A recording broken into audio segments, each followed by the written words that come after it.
Yo, how you going, everybody? Thirsty Thursday. We got a fucking hot show. Dave from XYZ and Port Film Co-op. Say g'day, boys. G'day. Yo. Thanks very much for having me on, Dusty. I really appreciate it. Yeah, no worries, mate. I was had a little quick peek at XYZ just before we went live. You're a busy man. Yeah, there's a You reason must why be. Dave's always late. Yeah. Yeah, there's we've put up 3 things already this morning, today. Damn. Yeah, and I couldn't help put my own little bit of conspiracy theory up there as well. I love a good conspiracy theory. Yeah, you want to hear my conspiracy theory? Yeah, go for it. Yeah, okay. So a few months, like in October last year, Daniel Andrews signs Victoria up to the Chinese Belt and Road Initiative, which is basically a form of Chinese colonialism. Basically, they build your infrastructure. When you can't pay them back, they take over the infrastructure. So the federal government was very surprised that a state would undermine national security like this. So then now tensions are high between Australia and China this year, and the US needs Australia if they're going to go to war with China. And they can't have like a little tin pot dictator in a little state making deals with an enemy. So last week, those very convenient video little hidden cam things come out of that Turkish guy who was doing the branch stacking for Labour. And the message to Daniel Andrews is, look, we've got information on you. We can destroy you. And so then on the weekend, a coronavirus outbreak is declared. And what do you know? 1,000 federal troops are coming to Victoria. It's basically an occupation. And they're basically saying, look, mate, the big boys are in charge now. There's always a bigger fish. So Daniel they're Andrews taken over by force, you reckon? Yep. It's it's an occupation, and we should probably welcome the federal troops with roses or something like that. Fuck yeah, we should, Dave. Sorry, I definitely think that the leaked audio was very convenient. It's yes, perfect quality, and I'm very of the opinion that some authorities basically gave that audio to the media to destroy the government destroy the Victorian government because of what they were doing with Belt and Road, because it's treason. It's treason. Yes, absolutely. And so if they want to play that game, it's the intelligence, whether that be Australian intelligence, American intelligence, then they can't allow this to happen. And if they did this, I'm really glad they did, because it's treason. Yeah, for sure. Like I literally ran into just go in the pub. I walked into a crowd of Vietnamese people protesting, and they were like, "Wake up, Australia! Don't fucking destroy this beautiful nation like Vietnam." And they were specifically saying about Belts and Road Initiative, and yes, they were like, "Don't do it." It was the most Aussie flags I've seen like ever in my life. And it was just all these Vietnamese people like fucking pretty much like, wake up, don't ruin this place. They know what communism is, so yeah. It was like brilliant. Hey, they were the best thing ever, seeing like a Vietnamese dude with a megaphone being like, "No to China, no to communists," screaming his face off, And I was like, yes, just stalking behind him with my freaking camera. The irony there is as well, like the Vietnamese can get away with that. They can get away with holding up Australian flags and saying no to a foreign enemy. If either of us tried to do that, we'd have Antifa or the police or both pounding in on us very, very quickly. Yeah, fuck yeah. These Vietnamese people I went to like 3 of their events. One of them, they were like old veterans, and they were full done up in military gear, and they're just like, and it was just the full anti-communist fucking rally, eh? And they were like old boys who are like in their 70s, like ready to fucking fight the commies again, Were they saying something along the lines of, we don't like we don't like the direction their eyes slant in. Yeah, they slant up, we slant down, or something. I don't know. Yeah, that's right. So, okay, I think that was actually a moment of genuine racism. Sorry. Yeah, they're all right. I reckon the Vietnamese. The funny thing is, like, even my Vietnamese mate at work today, we were giving him shit and paying out on him, and he's just like a good sport, eh? We're just, we had to fucking chop some trees back, and they're like, "Where is he? Where's Dooman?" And I'm like, "Oh, he's down the fucking bank. I think he's set up a little shop. He's selling like fucking lizard dim sims and all this stuff out on the street." And they're like, "You're joking me?" I'm like, "No, mate. I fucking heard the bush turkey like getting his neck cut off." And we were just giving him heaps of shit, and then we see him walk up. "Hey, dude." He's a mad cunt, but he always feeds me.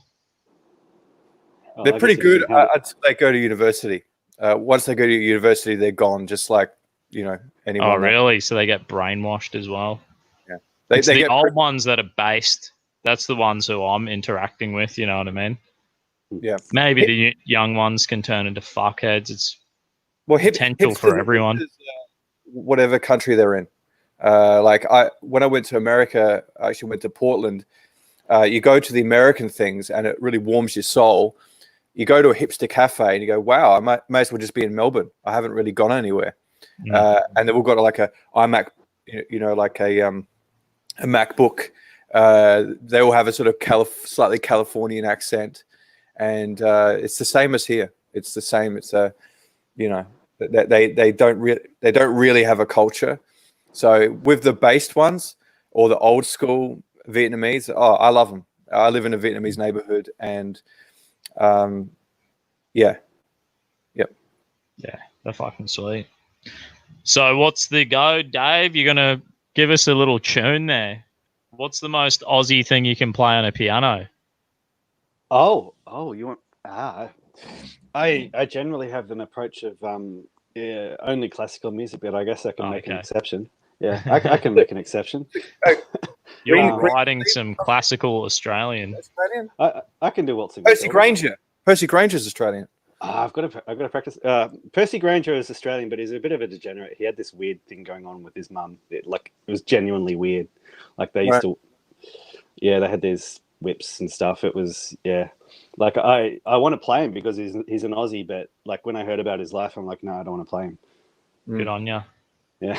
You don't touch it. Dave doesn't go near any demonic shit. He's like, no degeneracy. No degeneracy. Yeah, that's it. Yeah. God bless you, Dave. So you've studied like music. You're right into it. You're in touch with this special part of our culture that I guess we just don't really, such a powerful part of Western culture, the classical music, and we just like don't even, there's like kind of a complete disregard for it, I guess, in a way. I've been to a few musicals. I guess they play, it's probably there and I don't even know what I'm listening to.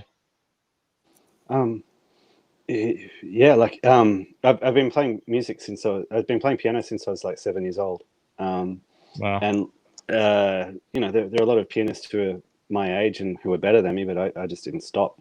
And so it's amazing. Like you learn about one composer, and then you learn about you learn a few of their songs, and then you want to learn about their life, and you learn about where they came from and what life was like then.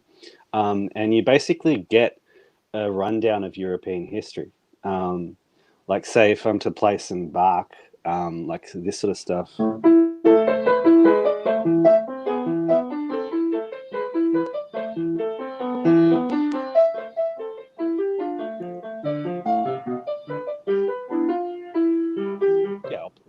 That like that stuff there, like that would have been written like in the early 1700s. And so that guy there, Johann Sebastian Bach, he was a German who had several jobs in like different cathedrals all over Germany, and he had something like 20 children. It was insane. every piece that he wrote, or at least from a certain point, he wrote to the glory, like he put the signature on it, to the glory of God. Nice. He wrote so much music for churches, and like he genuinely loved God. It was amazing. And then like you go forward like 100 years, and you got Beethoven. I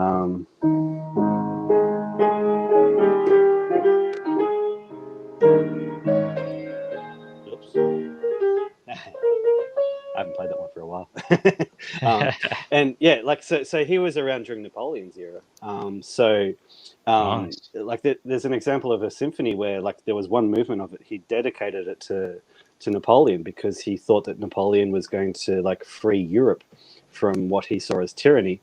But then when Napoleon crowned himself emperor, and like if you look at the painting of Napoleon crowning himself emperor, Napoleon literally puts the crown on his own head.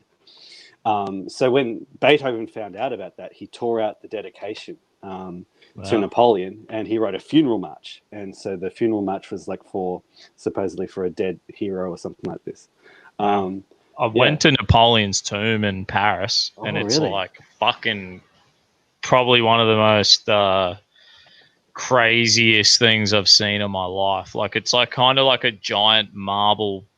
You walk in, and the room just like opens up. And there's this giant marble sarcophagus that's like, there's like levels. So you're like 3 levels. The sarcophagus is probably 3 levels high, and then the ceiling's just fucking colossal. And then behind it is like probably the biggest Jesus on the cross I've seen in my life.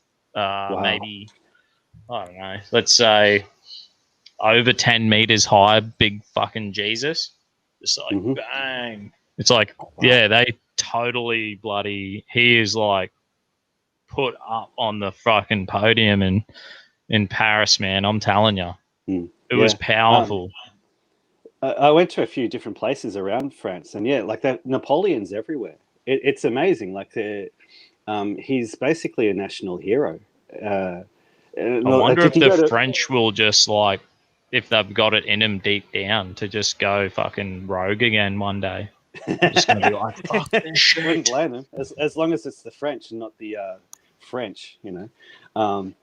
Yeah. Did you go to Versailles? Did you see how like down like in the Hall of Mirrors? Well, I think it's in the Hall of Mirrors or the hall next to the Hall of Mirrors, where like down one side of the of the hall, like there's like all the French victories, like from like the Battle of Tours, like where they stopped the Muslim hordes from invading Europe, all the way up to the 1700s, and then down like one side, like one full side of this massive hall, is all of Napoleon's victories. It was just insane.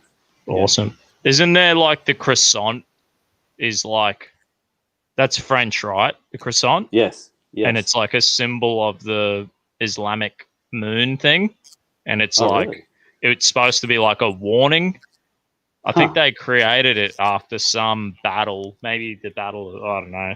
But maybe the Battle of Tours. Yeah. But it's like symbolic. It's like been around for that fucking long. After some Pacific battle pushing the Muslims out, they like created it as like a symbol, as a warning, like, you know, Islam is demonic and fucking dangerous. Yeah, right. Yeah, right. Well, that's the kind of culture you need built into your society, eh? Where you got the little symbolic warnings. Yes, absolutely. And those warnings can last like for generations or for centuries or even over a millennia. What do you got there for us, Port? Hello? You got you do you have a picture there, Port? Oh yeah, sorry, my headphones weren't working. Yeah, I had a friend in Port Adelaide. His name was Gerald Viergever, and he was a huge Francophile. He was a Dutchman that attempted to build a French restaurant here, but he had problems with the council and the Greek landlord, and he had to rip it all out before it even opened. He never got a license to open. And prior to that, he was a much more wealthier man, and he used to print all the wine labels in South Australia. So he was a millionaire, you know, and he used to every year hold these Battle of Waterloo dinners in the Brossa Valley, and he would invite very important people. I think he would fly the bread from France, and so because he was a printer, that was his trade. He used to print these amazing menus for the dinner on card. I'll try and show you. So here's a sort of picture, and there's it's like you can see that. Yeah, wow. Nice. And it's got like a map of France, Battle of Waterloo, I believe. Yeah, he passed away a few years ago, but yeah, this is one of the treasures that I have. This was when I didn't know him. This is when he was a millionaire. But I helped take his restaurant apart and put it into storage. It was a very slow process because it was me and this 70-year-old man doing it. And he was always wearing a beret, and I was always asking him questions about France. And then suddenly, this small documentary I did for an art organization, the key artist involved was suddenly going to exhibit in France. And so I jumped on the opportunity. I said to that arts body, hey, send me to follow this guy and I will film a documentary about his exhibition in France. And I don't believe it would have happened if I didn't spend all that time with Gerald asking all these questions about France all the time. Like, what do they do here? How do they do this? And he would tell me in his thick Dutch accent about the French, who he just admired so much. And he was obsessed with Napoleon. And that's a common thing. There's a lot of people that are obsessed with Napoleon because he's such a fascinating figure. And even Stanley Kubrick was going to make a movie about Napoleon. And he had a huge, before computers, the closest thing they had to computers were a punch card system, which were these trays with the like that. And so Stanley Kubrick had this punch card system about every day of Napoleon's life, and with information. It was cross-referenced. I don't really understand how punch card systems work, but that's what they used before computers. Yeah, so Napoleon is someone who it's just an amazing historical figure. I don't know everything about Napoleon, but I know that there's a lot of people obsessed with him because that's how fascinating he is. And my friend Gerald certainly was, and he had these Napoleon dinners every year until he lost his wine label printing empire, and before his downfall. Yeah, sorry to cut in. And with you actually went and did this documentary. You went to Paris and did the doco. Yes. Port. Yeah. Fucking that's sick, dude. Nice. Yeah, it was great. So someone in the comments section wrote, flaky pastry was created to celebrate the defeat of the Ottomans by Christian forces in 1683. Mm-hmm. So yeah. At the Battle of Vienna. Someone, Raymond reckons, here's another one too. After kicking him out into Hungary, we found stores of coffee and barrels in their stuff. First time Europeans had coffee, we hated it, so made it better and added milk, a symbol of white conquer. There you go. I'm learning things. Eh? Good as gold. One question, Dave. You talked about Beethoven. I heard from the filmmaker Vincent Gallo that Beethoven always made work that was, I think, either dedicated to God or he was making them directly for the churches. And then he had the chance to make music that was not dedicated to God or churches, and it was different. And some people say it was missing something. Is that correct? Oh, I'm not sure. That might be Bach. Might be Bach. Yeah, as I was saying before, like Bach always used to author his stuff to the glory of God. Yeah, so I'm not sure. From Beethoven was I don't. He wrote a solemn mass. Like he did write some holy music, but his stuff was more instrumental, not necessarily sacred. That might be Bach. But even Bach's sort of instrumental stuff is amazing as well. It's I'm a little bit nerdy, so I'll often play Bach just to recuperate. Yeah, Nice. Bach's one of Bach's preludes. I can't remember if it's the one that he wrote for the cello or the one for the piano. The famous one, this one.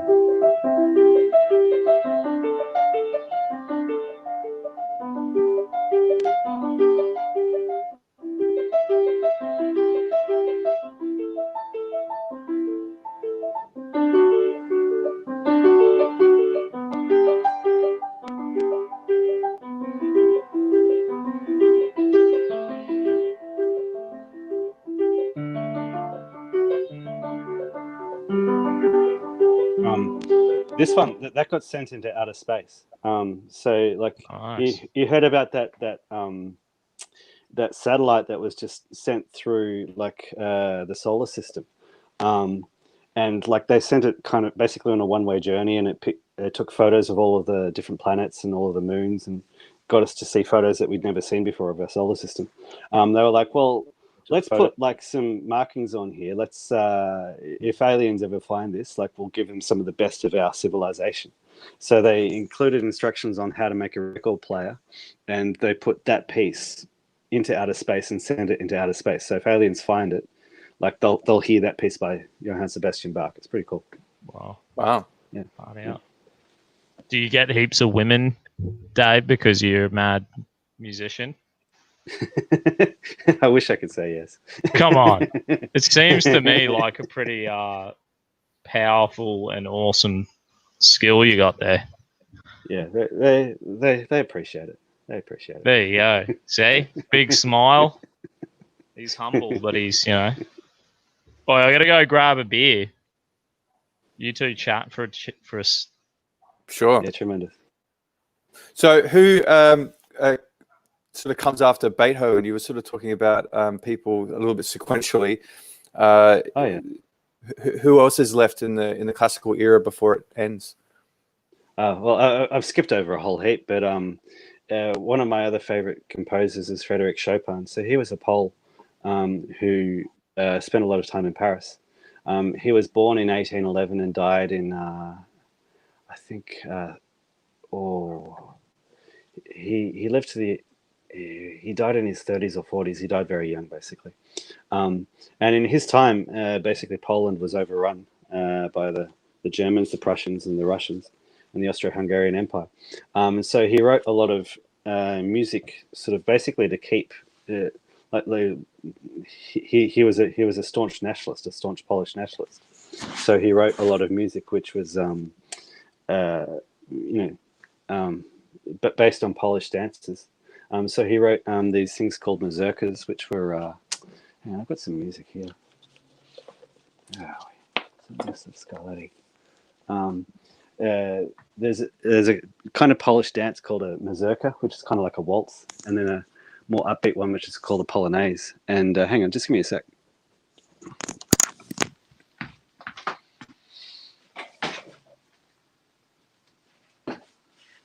Stay tuned, everyone. This is going to be good. I'm back. What's that do? What do you reckon? Is that better? Like that? Bang, all three in a row. Good. Oh yeah, yeah. You can see. Got me Coopers, Tawley. Bang! Trying the red one. Oh, here's an easy one. Are you kind of not so centered anymore? Should I pop it back the other way? So. Well, I think Dave should go in the middle because he's kind of like the performer. Yeah. He's the you're the magic man tonight. He's just about the skills. He's just about to play something. Yeah. Okay, so this is Chopin. This is a mazurka. So this is based like on a Polish dance. It sounds a lot like a waltz, basically. Because like when Dusty, I was saying to Port, like when Chopin was around, Poland was basically divided up between three empires. It was divided up between the Germans, the Austro-Hungarians, and the Russians. And so he spent a lot of time in France, and he wrote a lot of pieces from where he's from. So yeah, this is a Polish dance, mazurka. I'll play a snippet of it.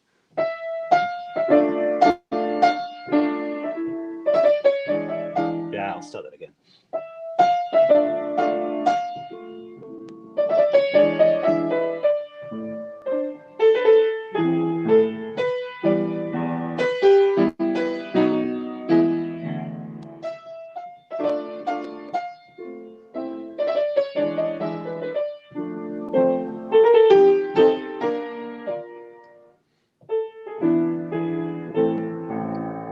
Stuff like that. So yeah, and so like when he's doing that, like he's saying, "Hey, this is the music from where I'm from," and so you play this music, and so you've got to learn about European history when you play it, because like you hear his passion. Nice. Yeah, and then like he's got polonaises, but these are a bit more jumpy. There's a famous one. I can't play this one very well.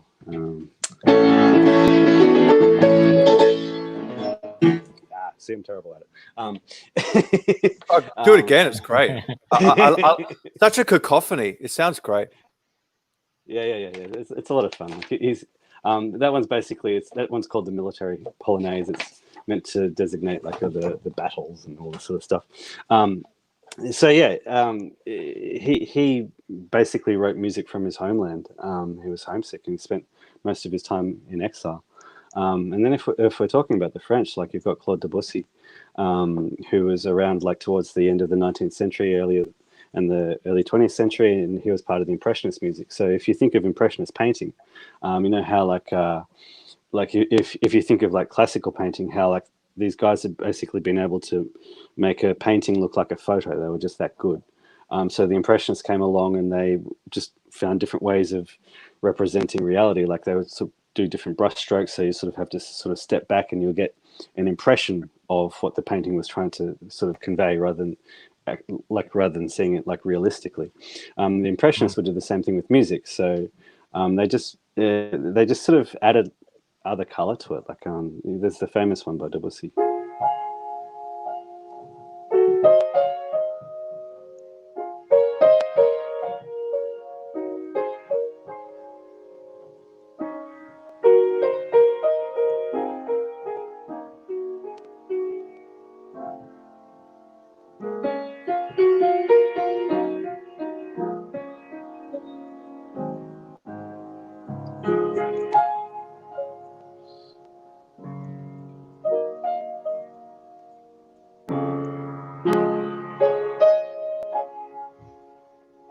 That's about all as I can remember from memory. I've got the music for it in my room, but anyway. Yeah, so it's you just hear like a progression through the centuries of just how music and music sensibilities changed. And so if you're interested in it, you just want to delve deeper, and it just gives you a sense of, okay, this is what was happening in Europe at the time. This is what people cared about. These are the political changes which led to the changes in music. These are the technological changes that led to the changes in piano music and all sorts of other music. So it's not just notes on a keyboard. It's not just music. It's life, and it's like I'm sort of giving a little snippet of it here. You just get a real sense of who we are from this stuff and where we've come from. And each nation like had its own unique style of music. It was like a little... Yeah, absolutely. That's awesome. What about And the so British? people would kind of, if you're from that nation, you would stick into the kind of in the groove of the way people would play from your nation kind of thing, or what? Absolutely. Like you're asking about the Brits. That's something I really don't know enough of myself. I've played a few pieces by a guy called Edward Elgar. His stuff is really, really beautiful. If there was a composer called Edvard Grieg who based a lot of his music on Norwegian folk songs. There was Bela Bartok, who wrote music based on Hungarian folk songs. The Russians, like it's all very, like you hear it, it's all very Russian. Like there's a piano concerto, which it's just got this little theme, which just meanders around. It doesn't do much.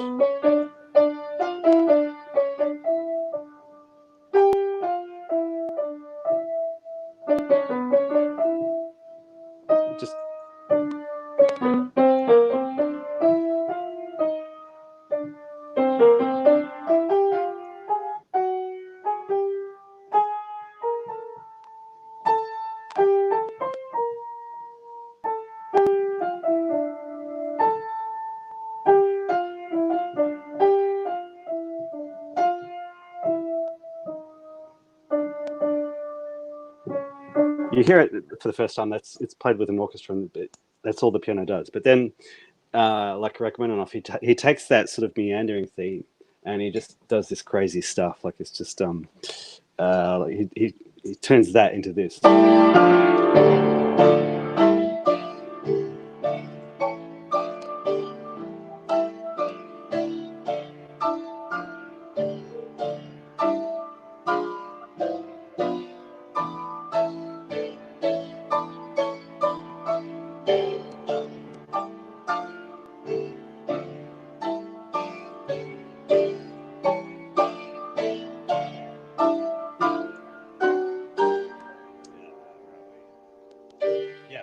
So it like you wouldn't think that comes from that, but like he just builds on just this little idea and then just goes bang. It's like hearing like the equivalent is like like somebody gets an idea for a building and then they just create a cathedral. It's stunning sort of stuff. And that was more of a Russian kind of sound, is that right? Yeah, you hear the Russians, and like all of their music kind of has this Russian kind of sound. Like you hear Scandinavian music, it all has a kind of sound. Like you hear French music, it sounds French. You hear German music, it sounds German. Mm. Just one question, Dave. I remember watching the movie Shine, and that revolves around a Rachmaninoff piece that sends him insane. Why would that piece send a pianist insane, do you think? He was crazy already, David Hiscox. Yeah. Yeah. And you watch the movie, like I actually don't like that movie all that much because I find it very anti-male.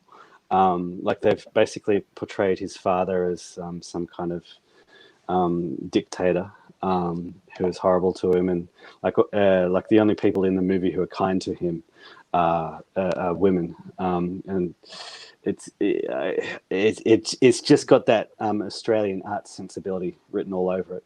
But like you do get the impression, okay, like he was a little bit messed up, and so he was put under a lot of pressure. And he just lost it when he was away in another country all by himself. That it is a crazy piece. Like it's insane. Like I first started playing that thing when I was 15 years ago, and I'm only starting to really understand it now. So like for him to understand that in his early 20s, it's a really big deal. And the people who can play that, like it's just like you watch them do it, and it's their skill is just at a whole nother level. Do you know the heavy metal band Sabaton? Yeah, Sabaton or Sabotage? Oh, I think it's Sabaton. It's like they do. Are they the guys who do like classical heavy metal sort of stuff? Well, they do heavy metal, and it'll be like connected to like a battle. You know what I mean? Or some war, some battle, and then you can listen to the song. So I was like listening to a few songs in my playlist, and then I'm like, looked up Sabaton, and then it like took me to a YouTube channel, and it's actually like documentary connected to each song, and then it tells you the history of what the battle the song's about, and then all this mad shit. There's like that's awesome. Winged Hussar. There's some song, and it's like, and then the Winged Hussar arrived, and it's like sick as based on the battle on the Siege of Vienna, huh? Yeah, because we went to a medieval festival, and the fucking Winged Hussar were there. You know what I mean? And then I'm like, oh yeah, sweet. These guys are fucking like the most badass looking freaking, like they look like angel knights, you know? Yeah. So then I went up and then I found the song when I'm looking them up, and then I found the song, and then I'm like, oh, this band's sick, you know? And then find all these docos and connected to the band, and I was like, oh mate, this is just getting you connected to the Sabaton. Yeah, they're saying in the comments. Yeah, okay. Sabaton, okay. Yeah, getting you connected to the culture, and that's kind of what you're doing. You know what I mean? Yeah, that's it. There's another heavy metal band called Sabotage, and they play like a kind of they're basically classical music mixed with heavy metal. And I know that they had an entire thing about Sarajevo. I'm not sure if it was the one from the Battle of in the 1990s or something from a little bit earlier. But yeah, they had some amazing stuff. Heck yeah. That's what you're going to do, Dave, aren't you? Just like Yeah, I guess create some I might. mad fucking piano bloody and connect us back to our culture, you know what I mean? To the tradition. Perhaps a lot of it's already been done. It's just about teaching people the music, showing them what it is. Yeah, it's one of the reasons I like to teach. Like you're connecting. I'm connecting my people with their history, with their culture. I'm connecting my people with my people, essentially. What about Wagner? I haven't played enough of his stuff. He wrote a lot of opera. He did write some music for piano. I haven't played any of it though. But what's the story of him? Because I know that he's slightly controversial. You're asking, like in contemporary times, he's quite yeah, I know. Controversial. I think he was. I actually don't know enough myself. That's outside my I haven't looked into that. I'm sorry. I should know that stuff. I really should know that. Yeah. Someone asked me my favorite Beethoven sonatas. I've got quite a few. There's the Waldstein, which is this beautiful one. It starts off with this great little theme.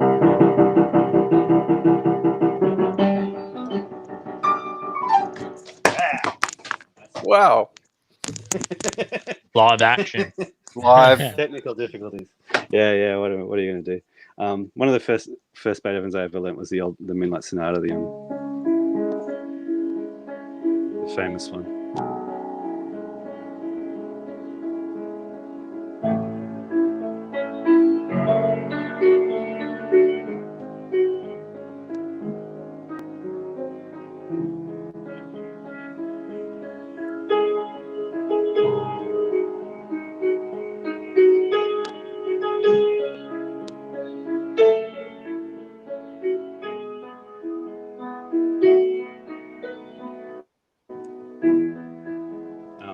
And so the story I love about that, so like he wrote that for one of his students who was this countess, and he was in love with her. He wanted to marry her, but he wasn't allowed to marry her because he was a commoner, and she was a noble. So the marriage, the planned marriage, it didn't work.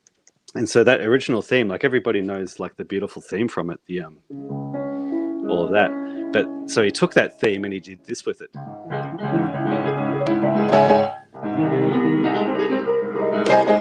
It's crazy. So he took that theme and like you can hear, okay, he was a little bit mad. He was a bit angry. So everybody knows about the nice bit. Nobody knows about the bad bit. It's like the you know, in the movie The Wedding Singer, how there's that song that Adam Sandler wrote where like he wrote the verses when he's like with his girlfriend, and he wrote the chorus when he'd broken up with her.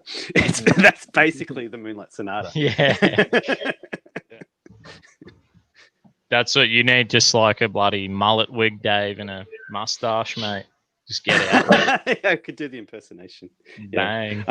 Yeah. One of the things an idea that I'm working on with James Fox Higgins is to basically do these short sort of 15-minute videos where I sort of I might do my take on like the latest political thing going on, but then I'll play a piece, and before I perform the piece, like I'll sort of give a proper historic rundown of it. I'll talk about the composer, talk about the times, and just like I think if I sort of did one of them a month, like over the course of time, I could sort of create some good documents, which gives the nationalist community just helps them to sort of connect to that part of their culture. For sure. Yeah. Do you think that always makes you feel? Sorry, Paul. You go. No, you go first. Sorry. Yeah, it always makes you. It does make you feel better about everything when you're more connected to your culture and tradition. Like we did our Highland Games on the weekend. Yeah, and it was fucking awesome, man. It's the first time I've worn a kilt, and just like we had the best day. Just getting amongst it. I was like, Yeah, great. G'd up, just feeling like, you know what I mean? Getting amongst it. What sort of games did you do? We had like a caber toss. So we just had like a plank. You know, they throw the log, the big yeah. So we just had a plank. Then we threw like a giant stump. And then we threw like a concrete cylinder. And then we did a tug of war. And then we did some tire flipping. Kind of did like a relay. So it was like we timed it teams of 4. And then we did sounds coming through weird. No way that's going through. Anyway, yeah, we did a tire flipping relay and then some arm wrestling, and we kind of run out of. We got too pissed. We were hoping to do a bit of boxing, but you know, we do that other times anyway. So it was good to just have a crack, man. That stuff's important because, like for starters, like those sorts of things, they build full body strength. Like to lift something from the bottom up to here, like that develops your core and your back and every muscle in your body. But then to then throw it up, like that's full strength. That's really important stuff, and it's got history to it as well. Like the guys who would do that, like who would get those the logs or the massive rocks in a battle. They're basically your mobile. Bunch of fucking K-bar into you, just like yeah. That's badass. You can break up a shield wall like that. Fuck yeah, that's sick. So what reckons in the comments? Women always try to lift up the kilt, and Lisa's like, "Do not." They fucking do, Lisa. That's why we had no women allowed, Dave. It was a perfect day. Yeah. Yeah, fair enough.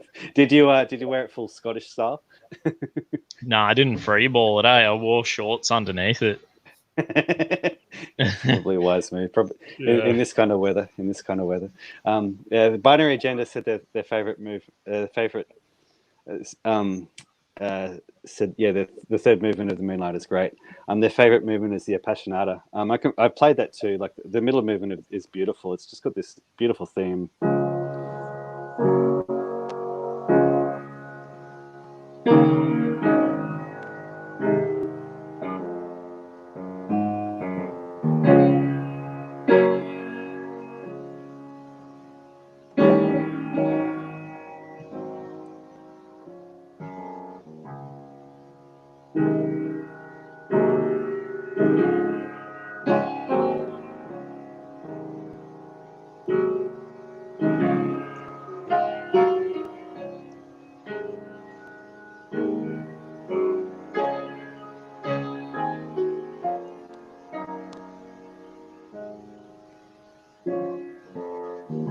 And then he just takes it through this series of variations, and it just gets bigger and bigger and bigger, and it just builds off that. And by the end, like the whole thing's just going nuts. It's beautiful.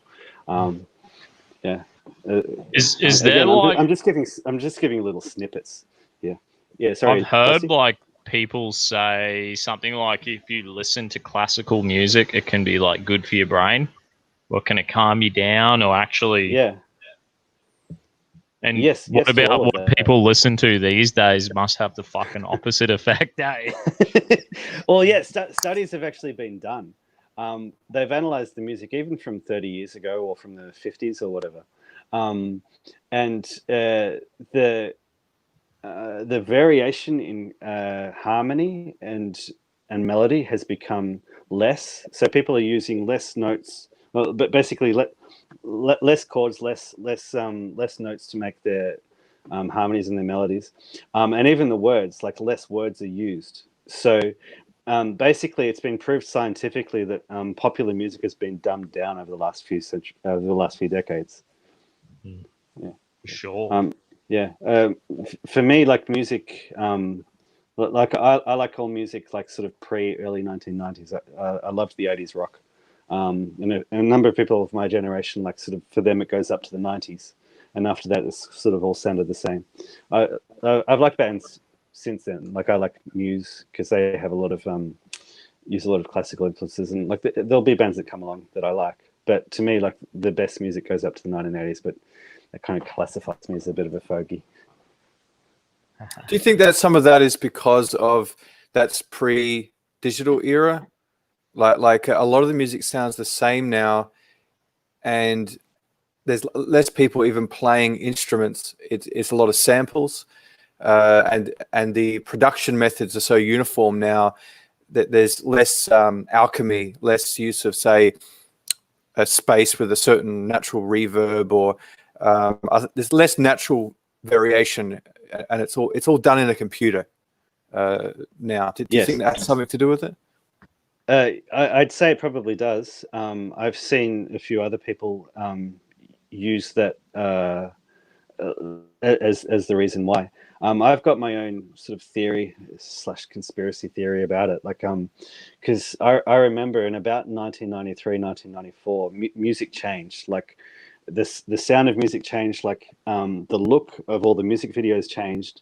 The ethos of music changed. The production changed. Basically, when grunge came in, all of a sudden, all the radio stations stopped playing all the rock music that I'd grown up with in the 1980s, and they just started playing grunge, and all the pop music changed as well.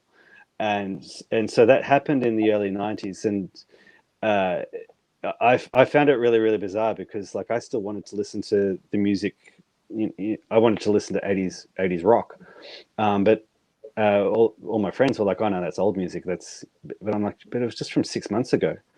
So for me, it was like one of my first sort of examples of, okay, that's of a red pill, because I got to see how like basically some record producers and radio owners over in the United States decided just basically to change everything about music just at the drop of a hat, and everybody just went along with it. Isn't that when they like?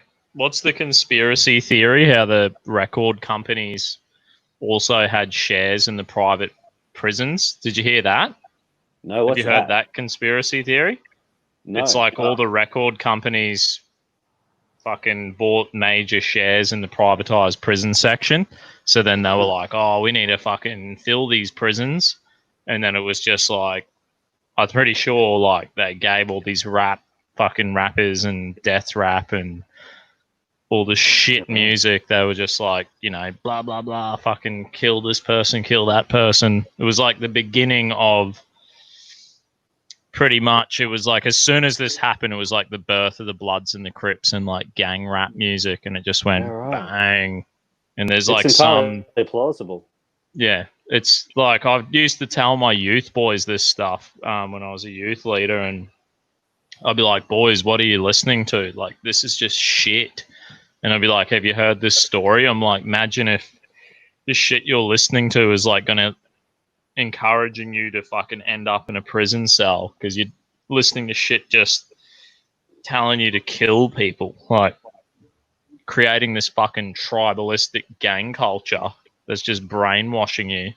And dead set, when I was young, we were brainwashed into it. You'd listen to this shit and then you'd play fucking Grand Theft Auto, and we were like living our lives like that.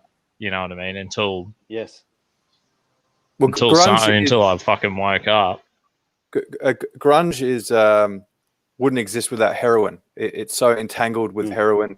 All the significant grunge artists were, you know, at least some people in the band were addicted to heroin. And with the hip hop, around the same time, I guess that's when it changed to being far more gangster, far more about crime. It does seem to be a bit of a cultural decline that took place in that era. I mean, we can also be very romantic about the eras, you know, when we were younger, like the 80s. We can say it was all great. It wasn't. That's one of the things. But certainly, like to think that in the 90s. I mean, I'm more familiar with the mid to late 90s, but that there's so much stuff that was in the top 40 that really was quite openly degenerate. As much as I like some of it, because I like it musically, it was openly degenerate. And and yeah, like a lot of it coming out of grunge, but just alternative rock. As much as I like a lot of that stuff, it is celebrating degeneracy. Absolutely. Yeah. Raymond's saying in the comment section, and if you talk to plants and praise them, compliment them, they grow better. And if you be rude to the plants, they will actually just die. I've read about this too. And then he said, so imagine what black pills do to our people if you can literally kill plants by just telling them they're shit cunts. I reckon it's true. Like, remember, what's that communist dude you sent me the video, Port? And he's like, first phase is demoralization, and then second phase is collapse. Like, we were doing it when we did the Highland Games. Like, we were competing against each other, and we were I was like slinging shit. I'm like, oh, okay, he's beating me on. I'm second, he's third. So I just start slinging shit and sledging the boys. I'm like, nah, you shit. You're going to fucking not get this. You fucking crap. Fuck you. And then I'm just like, look at this, so fucking light. And I'm like, so I was like playing the psychological warfare in the competition, you know what I mean? Trying to demoralize my competition so that the collapse, that's what I'm after, the fucking demoralization to the point of collapse, you know what I mean? Yeah. So cultural Marxism is just sledging, but turned up to 100, basically. Yeah. Yeah, and that's why the political correctness is a thing. They don't want you to be able to sledge them back. Yes. You know what I mean? Yeah, it's rigging the game. It's rigging the game. It's rigging the game so it's no longer a meritocracy or a true competition. Dave, what do you think about how society maybe doesn't know much about classical music anymore? And even with classical architecture, you know, we allow this modern architecture. We don't protest the ugliness, the new ugliness of our cities. Like, are these things sort of connected? Is classicism a kind of wider ideal than just say classical music or architecture? Is it all kind of connected? And what does it actually mean? It's what do we mean by the word classical? Okay. Like if just to get in terms, like if I'm talking about classical music, there are different eras of the classical period of classical music. Like there was the Baroque period, which is deemed to be from like 1600 to 1750, and before 1600 there's music of the Renaissance from about 1400 to 1600. Then the classical period is deemed to be from basically the 18th century. The Romantic period is sort of classified, we use that to classify music from the 19th century, and modern we sort of say there's anything after that. If we're talking about like what's really interesting is that nobody writes like Beethoven anymore. Nobody writes like Chopin. Nobody really famous and even writes about Rachmaninoff. Like if you listen to something that's supposedly by like a modern composer, it's either what's called minimalist, which is sort of like and it goes on like this for like 20 minutes, and it's boring and it's stupid. It's not music. Or you hear something like this and they call it music. It's not music. Basically, what happened early in the 20th century is that communists infiltrated communists destroyed classical music. They came up with this idea that every note should just be equal to each other. So like I could play like notes at random,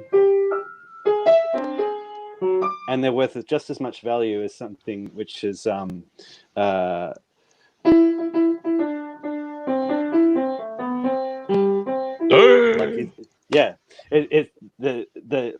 one is no more important than the other.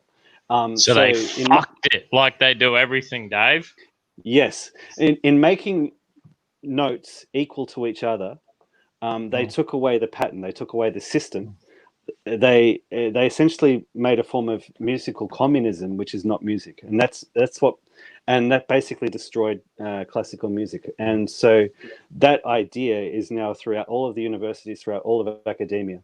So if you actually try to write something that's musical, you'll be told that it sounds old-fashioned and we don't do things that way anymore. And so the same thing happened with architecture. Like if you look at the theory of what these new architects were trying to do, they were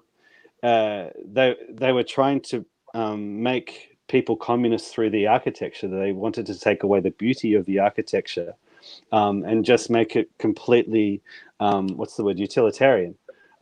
If you think of like the ugly just apartment blocks that the Soviets built, they deliberately did that to take away the soul of like the old classical architecture, which was supposed to be a reflection of just the pinnacle of our achievements. And instead, if you tried to create something that was beautiful, like that was seen as bourgeois, it had to be completely utilitarian because they wanted everybody to be equal. And so that's what's happened in the West now as well. Like we've basically turned what used to be beautiful cities into just these ugly, ugly chunks of concrete, and that's deliberate. Like I genuinely think that all modern architecture should be broken down and destroyed and burnt, and we should never be allowed to build it again. I actually genuinely, like, I don't mind that we have third world immigrants coming in here and destroying our countries and our cities. I don't mind that we have anarchists and communists destroying our cities, because a lot of our cities are just ugly. Like I know that they're trying to destroy our statues and the evidence that we ever existed, but if they flatten the cities, then we can build on top of them again, and we can build like we used to.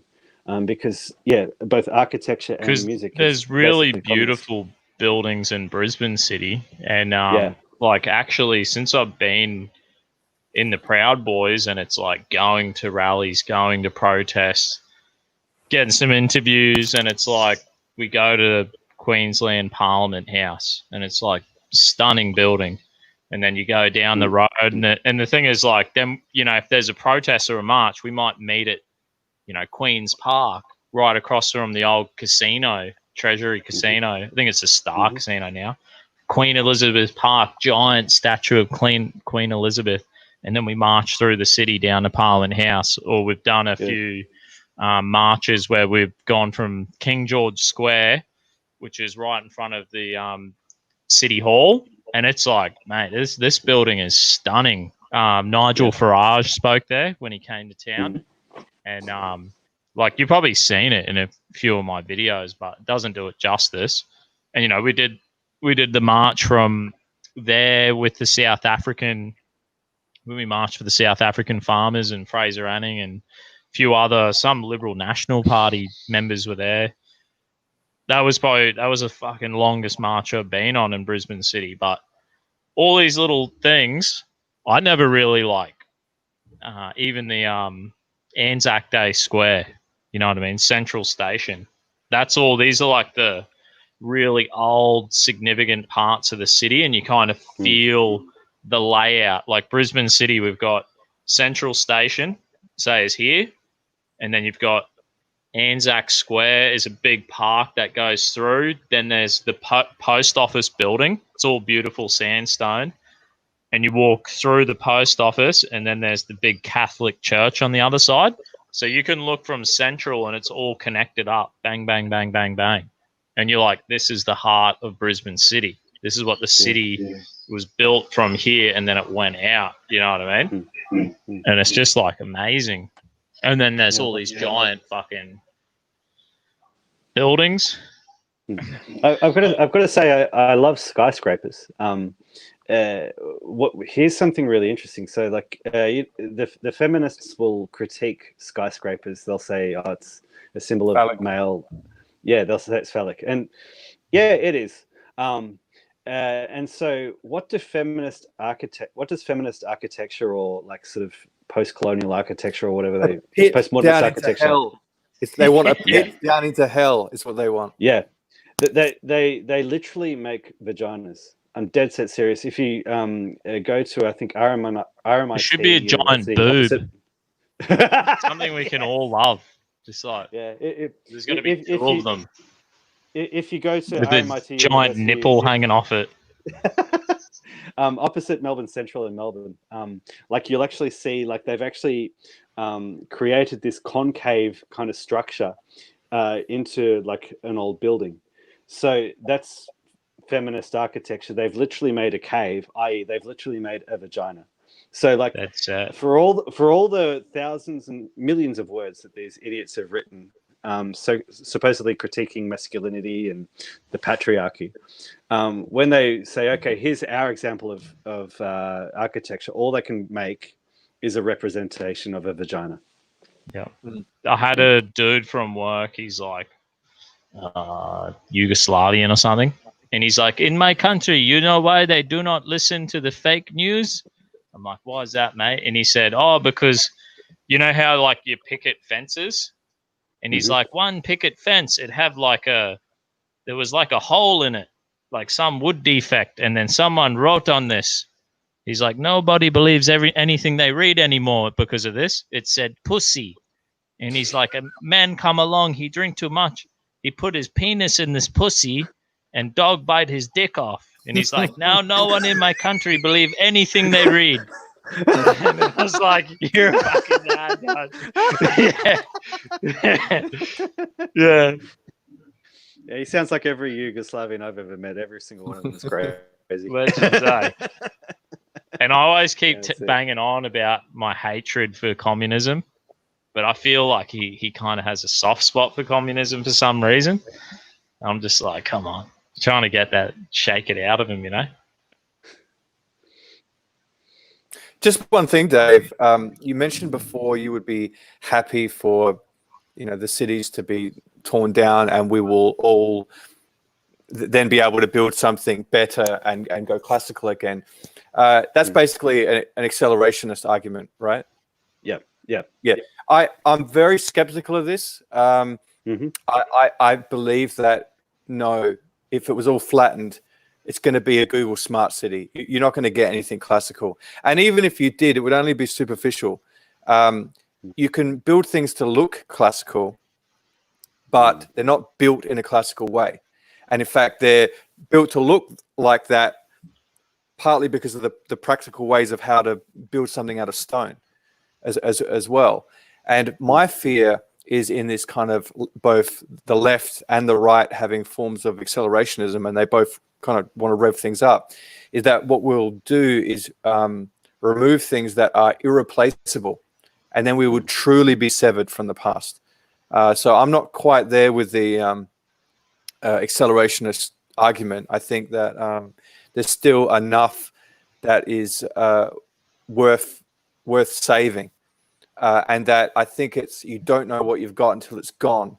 And if you think that if we remove everything, that we're going to replace it with something better, I think is such a gamble. I understand the accelerationist argument to a degree, but I still fear that it will be replaced with something, horrible. Just build a make sure you let me on the ark, Dave, before the flood comes, right? Yeah, absolutely. You need two bogans, a male and a female at least. We've got to keep the bogans alive. That's it. Yeah, come on. Yeah. It's always the question, isn't it? Do you build arcs, or do you defend what you have? You make a really strong case, Port.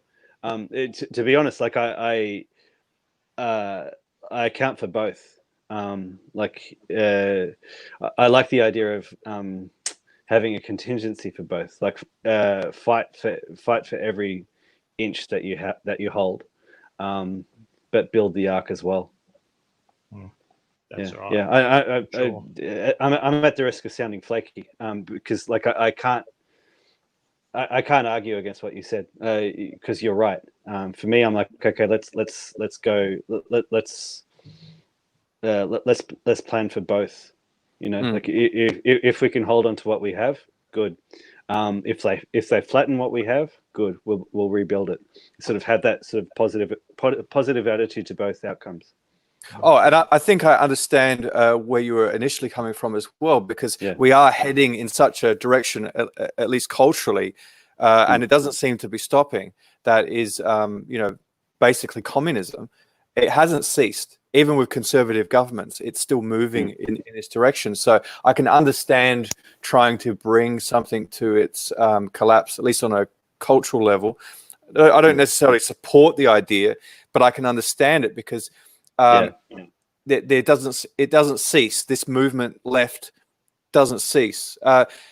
Isn't there something's law that any institution that is not explicitly right wing will over time become left wing? I forget what the law is called, but it seems I to forget be the name. Maddie would know the name of it, but yes, please continue, because you're right.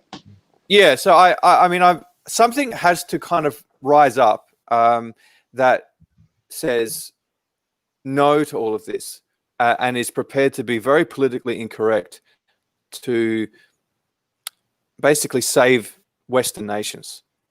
I mean, I'm basically a civnat, I guess you'd say, but I recognize there are limits to civic nationalism, and that civic nationalism has allowed all of this to happen.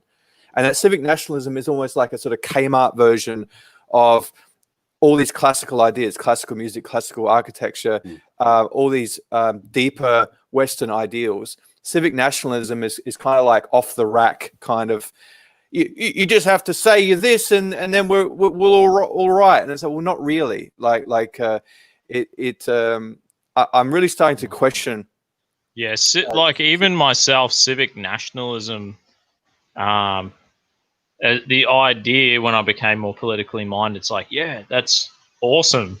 But I walked out of, I'm a Christian, so I'm embedded in a culture where, mixed race people are getting on amazing in churches of thousands and thousands, congregations, and our kids are playing together and we're getting on great. But without our common faith, I don't know if it will work. Like, I know our church is very civic nationalistic. We celebrate all the public holidays and they don't capitulate. It's very patriotic, and there's just that normal way to fucking do life, and we all get on, and the Christians all seem to get on. But then I don't know. I don't know if civic nationalism can work with Christianity if we're all got a religion helping us and the love of the nation. Like, it takes a lot to make that watch start churning and then all them cogs to start forming together. It's a lot of work. So you look at me, the Dusty Bogan, I want to be out there trying my best to create that model where we could be patriotic and everyone could fight for this nation. Like, the people come in and be like, I love this flag, I love the anthem. I don't think, who would sit there and say exactly what I'm saying.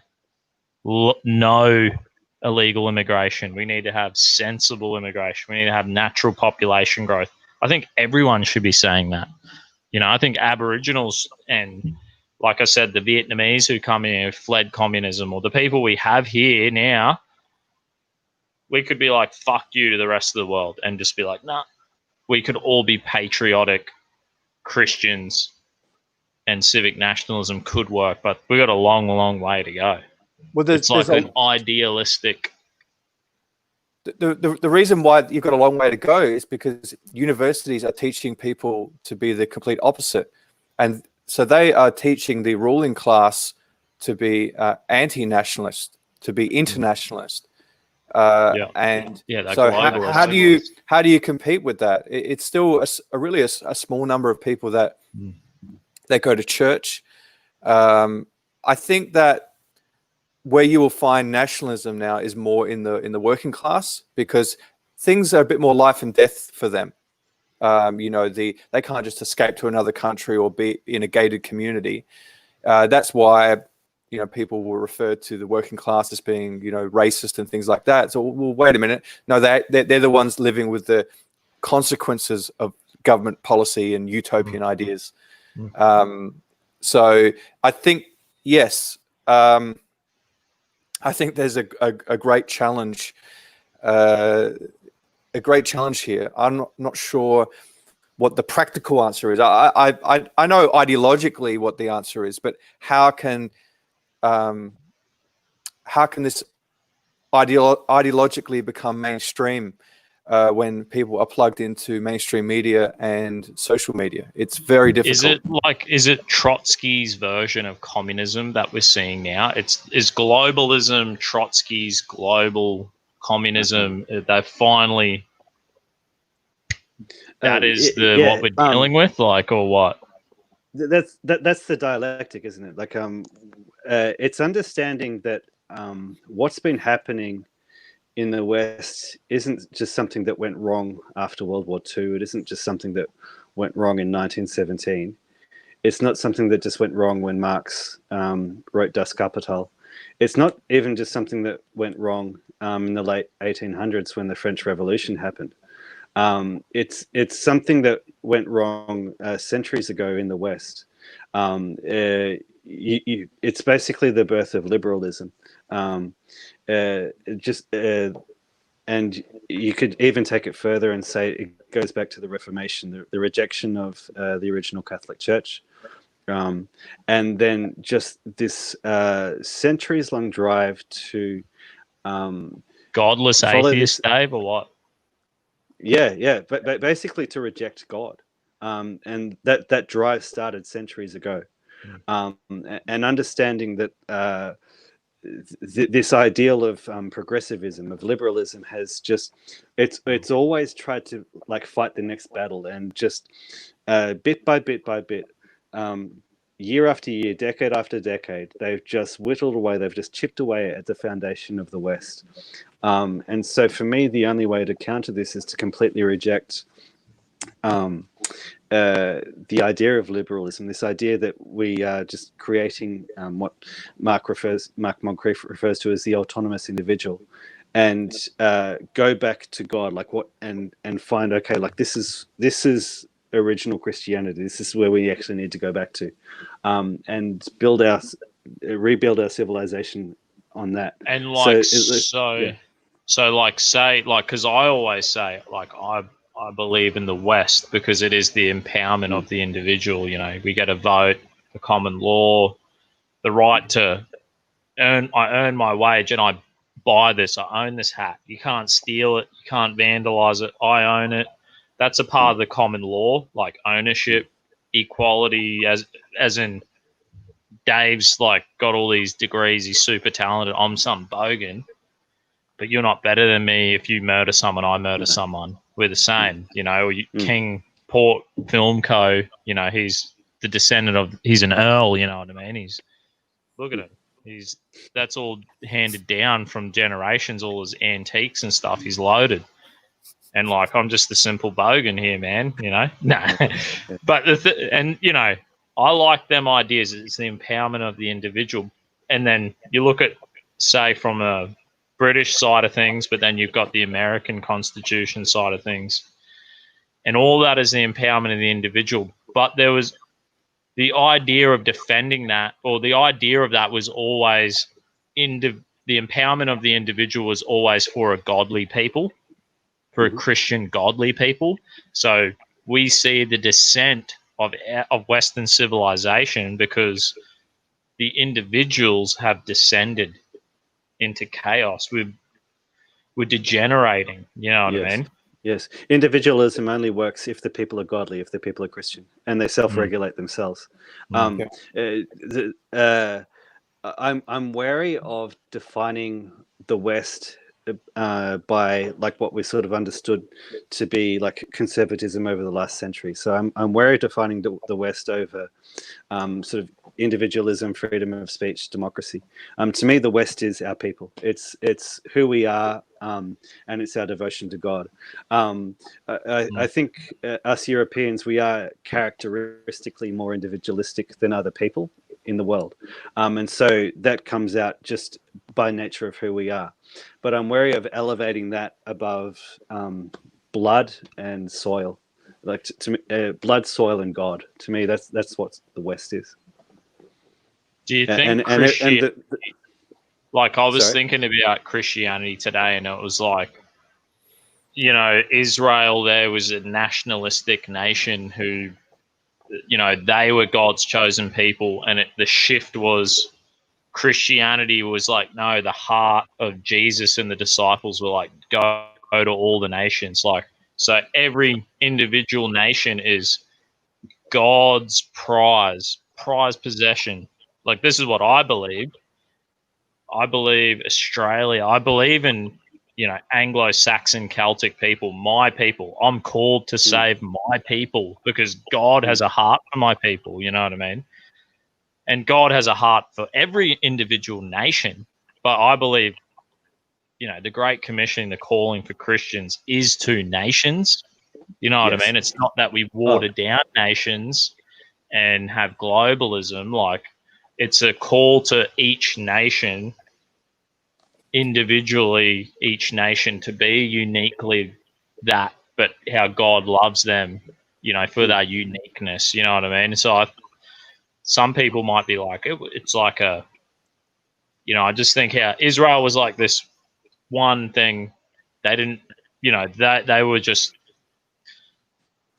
it was them and God. They didn't give a shit about anyone else. It was just for them. Yeah. Christianity is for, I know this message came to the Celtic people of Ireland, and, you know, we embraced this. We became Christian, and it's a blessing to us. And, you know, it might go, it's going to Nigeria, it's going to the Philippines, it's going to all these other nations, you know what I mean? And it's like, there's a uniqueness for each nation that should be, you know, I want to save Australia. I want to make Australia great again as a Christian, as like a mission from God. You know what I mean?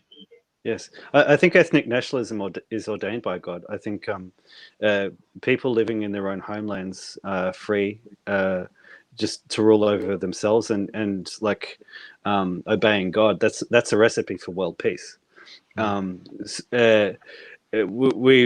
We've been fooled into, well, the communists have worked really hard to portray that as a recipe for war, when really, like, what they're trying to do, like, mix everybody together, that's the recipe for war. Like, diversity plus proximity equals conflict, and that's what they're trying to do. They're trying to do something which goes against God's law, because you look at the Bible and it's basically a nationalist handbook.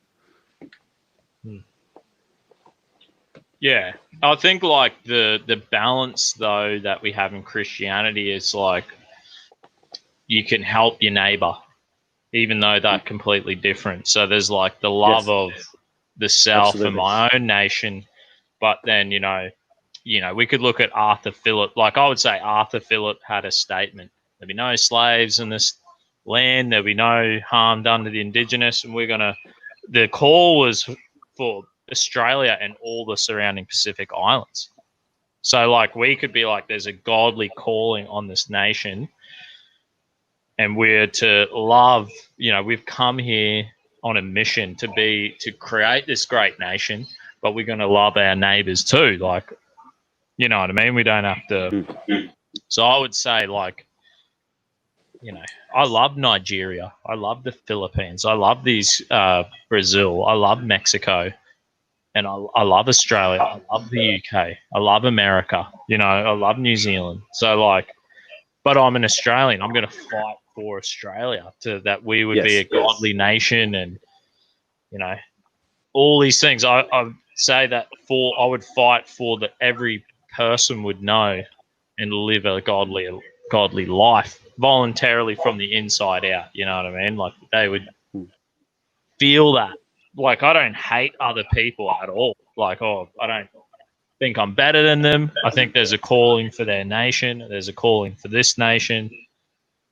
I would help someone, but I know my calling is here. You know what I mean?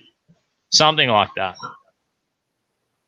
I think that's the balance. That's where you get that there is that balance where it's not, the communists might say, oh, it's creating an us versus them. And it's like, no, like pick up your Bible, read it. There's a calling for each nation.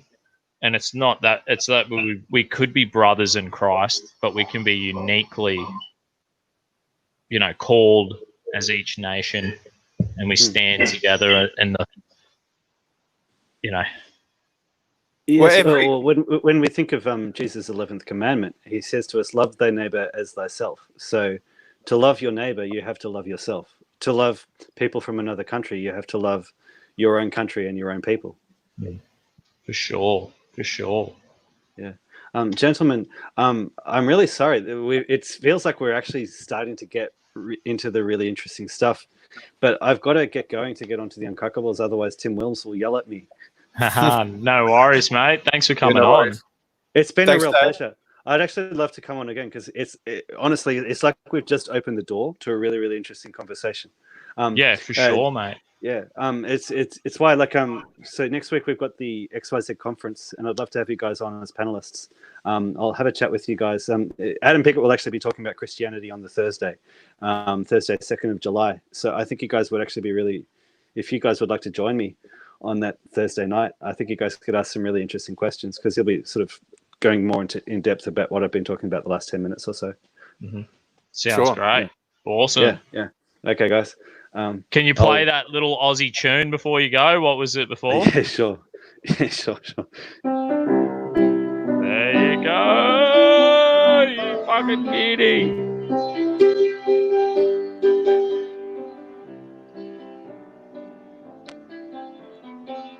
That's awesome.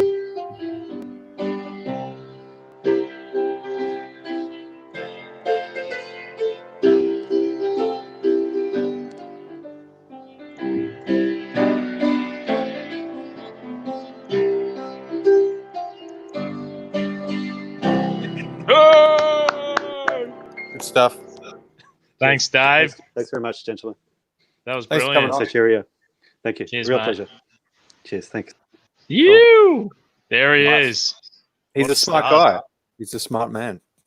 Yeah, heck yeah. So what do you reckon? We wrap it up, Port? Yeah, let's do it. Yep. Thanks everyone for tuning in. I think I've fully neglected the bloody D live tonight, but I actually worked it out. Vampire Frog, in Eastern Orthodox, we have a different view. Individualism is mostly a Western phenomenon. Learn more about it. Just before we wind it up, one thing I wanted to say was that with Christianity, the different nations do have a different version of Christianity that is kind of reflective of them. So, like as your friend is saying, the Russians, the Slavs, and the Greeks will have a different Christian tradition to the Italians and the Catholics, as will the Protestants as well, or Protestantism in Africa, or Protestantism in Asia. They're quite distinct. And like Fiji, and you go to Fijian church, or you hear, and you're like, oh. And it's like, because they're a different culture, they're using their culture to express, the story and message of the Bible. And I think that can be threatened with too much multiculturalism. I mean, just down my street, there's a Vietnamese church. I'm not going to go there. I love that they're doing what they're doing, and I love that the Vietnamese tend to be more Christian than the actual Anglo-Australians. But I'm not going to go there. It's going to be their style, and it's going to be their expression. And it would be a shame for them to lose that in time because of multiculturalism. Yeah, for sure. Imagine like God sitting down and being like, oh, look at this bogan-as church. And he'd be like, you beauty. He'd be like loving it. And then he's like, we'll have a look over there. How's Fiji going? And they're like getting half cut on the carver and praising Jesus. And he's like, oh, they're going all right. And then he goes over to, somewhere else in Mexico, and they're smashing a piñata and going into church, and he's just like, geez, I've bloody done a bit of these people of brilliant. Have you ever had that? Have you ever had the kava out of a coconut? No, I haven't. I'm keen to have it, but it's I don't know if it does anything, but I did find myself talking a lot. Like there used to be a place called the Kava Hut, and the ground is just sand in there, and you're walking on sand, and they deliver it to you in these half coconuts, and it's I wouldn't say it tastes horrible. It's not like a conventional drink, and it kind of makes your mouth a bit numb, and then you just find yourself chatting and talking, and you're not quite sure. My Fijian mate, he played for the Broncos and all this. My mate from church, and he has like full traditional Fijian. They put out like the mats, like the hand woven mats, and then he reckons all the blokes sit around and drink it, and then pass it on. You pass it around, then they'll brew up some more. And he said people just talk shit, and then they get themselves in trouble. And they said, like, that's why it's just the boys, because, like, when the women, like, this must go back, back hundreds of years of tradition. Like, they keep it kind of separate, he was saying. He's like, so when the boys are having a drink, bang, he's like, and he's like, and a few times we did it with the women, and then you talk shit, and then it ends up being, like, 2 weeks of fucking drama because of all the shit you're talking. And when it's the boys, they know it's just like, whatever. We were dipping into the bloody, oh, look who it is, Roots Calhoun. Are we going to bring him on or what? Oh, yeah, of course. Where are you? Where are you, Roots? Come on, Roots, if you can. For a quick come on, say g'day. It's been fucking ages. Raymond, you should come on too, mate. You seem like a decent enough bloke. Anytime you want. Super chats for him to fire his gun. I don't know. I don't know if he'll do that again, but that was great. That was the most classic moment of the Aussie alternative media YouTube scene. Was when Roots did that. Is he coming on? Or? Don't know. I think I got Roots in trouble for that. Maybe his missus slapped him or something. I don't know, but that was nice enough. That was out of control. That was when I kind of just got this StreamYard, and I'm like, so I'm the kind of, I just slapped my show together last minute. So I'm like, oh, fuck it. Just anyone come on, and just posting the link in the chat, and then, met Roots. And how good is that? That's like fully, bang. We created something amazing then. I was scared. I took that video off air. Maybe it's up. Maybe it's still up now, I think I switched it back on. Okay. Yeah. That was a classic. Yeah, it's a classic. Is he coming on or what? No, maybe he's not. Maybe he's busy. Roots the madman. Should we wrap it up? No worries, man. Yep. All right, Uncuckables is on now. So any Aussies?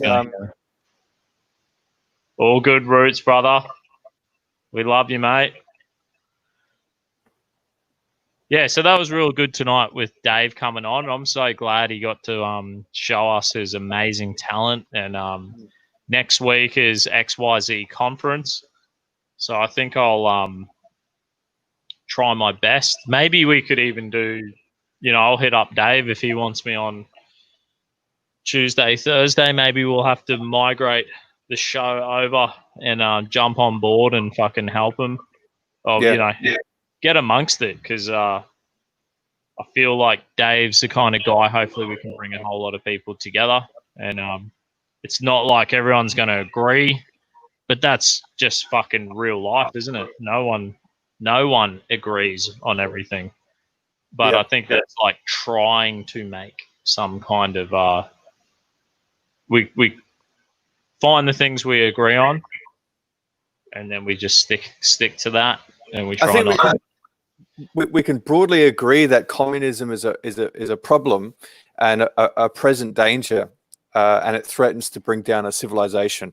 So I think that a lot of the right that is divided really needs to put down its guns in regards to each other and work together to fight this a real enemy right now. So Yeah, I feel like as a Christian, you know, for years volunteering in the church, we used to go and street evangelize every Friday night for years. I would not be able to be a Christian or evangelize or share my faith with these nutcase people. Like, they are fucking intolerant pieces of shit. And like, you know, for me to be consistent with my own belief system or my own religion, right? If I'm like, oh shit, we're all heading towards the cliff, you know, we're all on the fucking happy bus heading towards the cliff, and I'm like, fuck boys, we're heading towards a cliff, let's fucking get off now. And I'm like trying to fucking say, come on, I want to be able to do that. Imagine if you're a Christian and you couldn't do that. That would just be, I can't live my faith. I can't be a Christian if I can't share my faith, if I can't talk to people about my, you know, my culture, my tradition, and my belief system. Like, so it's a part of me. I just don't feel like even the most radical right-wing person would never try to silence my faith. You know what I mean? Yeah. So we're dealing with a bunch of fucking control freaks. Even Rev, the atheist, you know, the hardcore, you know, nihilist atheist right winger, wouldn't do that. Exactly. The thing, like, I like Rev. I think you know how I kicked Jovi out of my Dusty Bogan's mates. Yes, I heard about that. Yeah. So yeah. I wouldn't see. I like Rev as a friend, even though I disagree with him. Jovi, I just don't think I would get along with Jovi. Like, he's just not. I have a connection with Rev, kind of like the guy, even though we don't agree or we don't see things so. Here he is. Yo. Rev, kind of. You got your hat, mate. Or we don't see things so. You there? All right, man. Yo, I gotta put fucking headphones on, man. Give me a second. I forgot about that.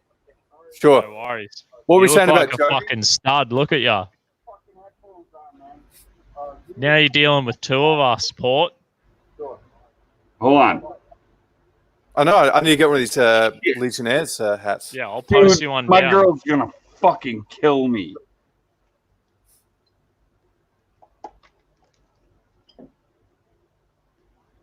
What were we saying about Jovi? What's your? I don't. God, I like Jovi.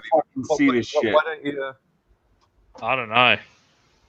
There's something instinctively in my heart I can't explain about Jovi. I just don't like him. Like Rev, I like Rev. Like, even though I kicked Rev out of my chat, and I said just go to the Wild West, dude, because you're a bit wild for this. I like Rev. Like, even though I kicked Rev out of my chat, that sounds a bit wild. The Wild West, dude, because you're a bit wild for this. I like Rev. Like, even though I kicked Rev out of my chat. Are you chucking them earphones in, Roots? Because it sounds terrible. I got my earphones in, man, and it's echoing like a motherfucker. I'm gonna refresh. Hold on. Bang. Yeah. So anyway, Roots will be back. I don't know. Like, here's my strategy, man. Because I do believe in freedom of speech, right? I've got my Dusty Bogan's mates on Telegram, and I don't want to kick people out or silence them because I believe in freedom of speech. So I have the Wild West, so I can be like, you're not on the same wavelength with me. Just go to the Wild West. You can, you know, you can say whatever you want over there, but in my Dusty Bogan's mates, I feel like it is a reflection on me in the Dusty Bogan's mates because I'm saying everyone in here are my mates. The people who follow me, they're my mates. We kind of want to get on. I think we're on the same wavelength. But I do believe in freedom of speech. So like, if I think like, nah, you're a bit out of touch with the way I feel it, and it's a bit on the verge, at least I can be like, sorry, brother. Is that no just hatred? Politics, or what's the issue? I feel like he probably is sincerely racist. Like, where I find as a Christian, I just couldn't hate another person. Like, I believe people are made in God's image, so it frustrates me. Like, I feel like it's a robbing him of a connection he could have with someone. You know what I mean? Like, I don't know. Do you have an African mate who you love and is your mate? You know what I mean? Like, Yeah. I do. I got Aboriginal mates who I love and are my mates. And I, like, my brothers, like, just done life together for so long. It's like, you like this. You know what I mean? And I'm like, oh, I just can't. I don't know. Like, that's just my personal thing, dude. You know what I mean? And in the Wild West, he can post as many memes that are over the top as he wants. You know what I mean? And it's not a reflection of me, because it's the Wild West. It's a freedom of speech debate page, or it's a freedom of speech. It's not necessarily debate. Whatever it is, it's the Wild West, dude. It's the Wild West. That's what it is. I don't want to have a limit on that page, but on the... Because, I don't hate Jovi. I don't hate Rev. You know what I mean? I'm not fucking trying to silence them. Because do you know that the two of them have a podcast now together, basically? And it'd probably be funny. It's pretty good. And, like, what I like about Jovi is I don't agree with a lot of his politics and positions on things, but he is very smart, and he's willing to discuss them, and he's willing to be told that he's wrong. He doesn't get aggressive about it. And that is true. And he's a Christian, like a serious Christian. That, you know, he posts a Bible verse every day. And he asked me if I wanted to go on his show, so I would go on his show, and I would talk to him, and I'll give him a go. I gave the guy a go. He was in it. We'll let Roots on anyway. Hey, Roots. How you going? Yeah, I'm back. Yeah, sweet, sorry, brother. You finally got the hat. Yeah, I got the hat. Well, what hat? Yeah. What hat are you talking about? It's glued to your head now, mate. It's fucking glued to my head, man. Make Australia great again. People are looking at me like I'm a fucking retard when I walk around. Fuck yeah. That's powerful. I'm a fucking Aussie now. That's your citizenship, mate. Just fucking wear that. Rock you fly in. roll, you fly in the country with that on your head.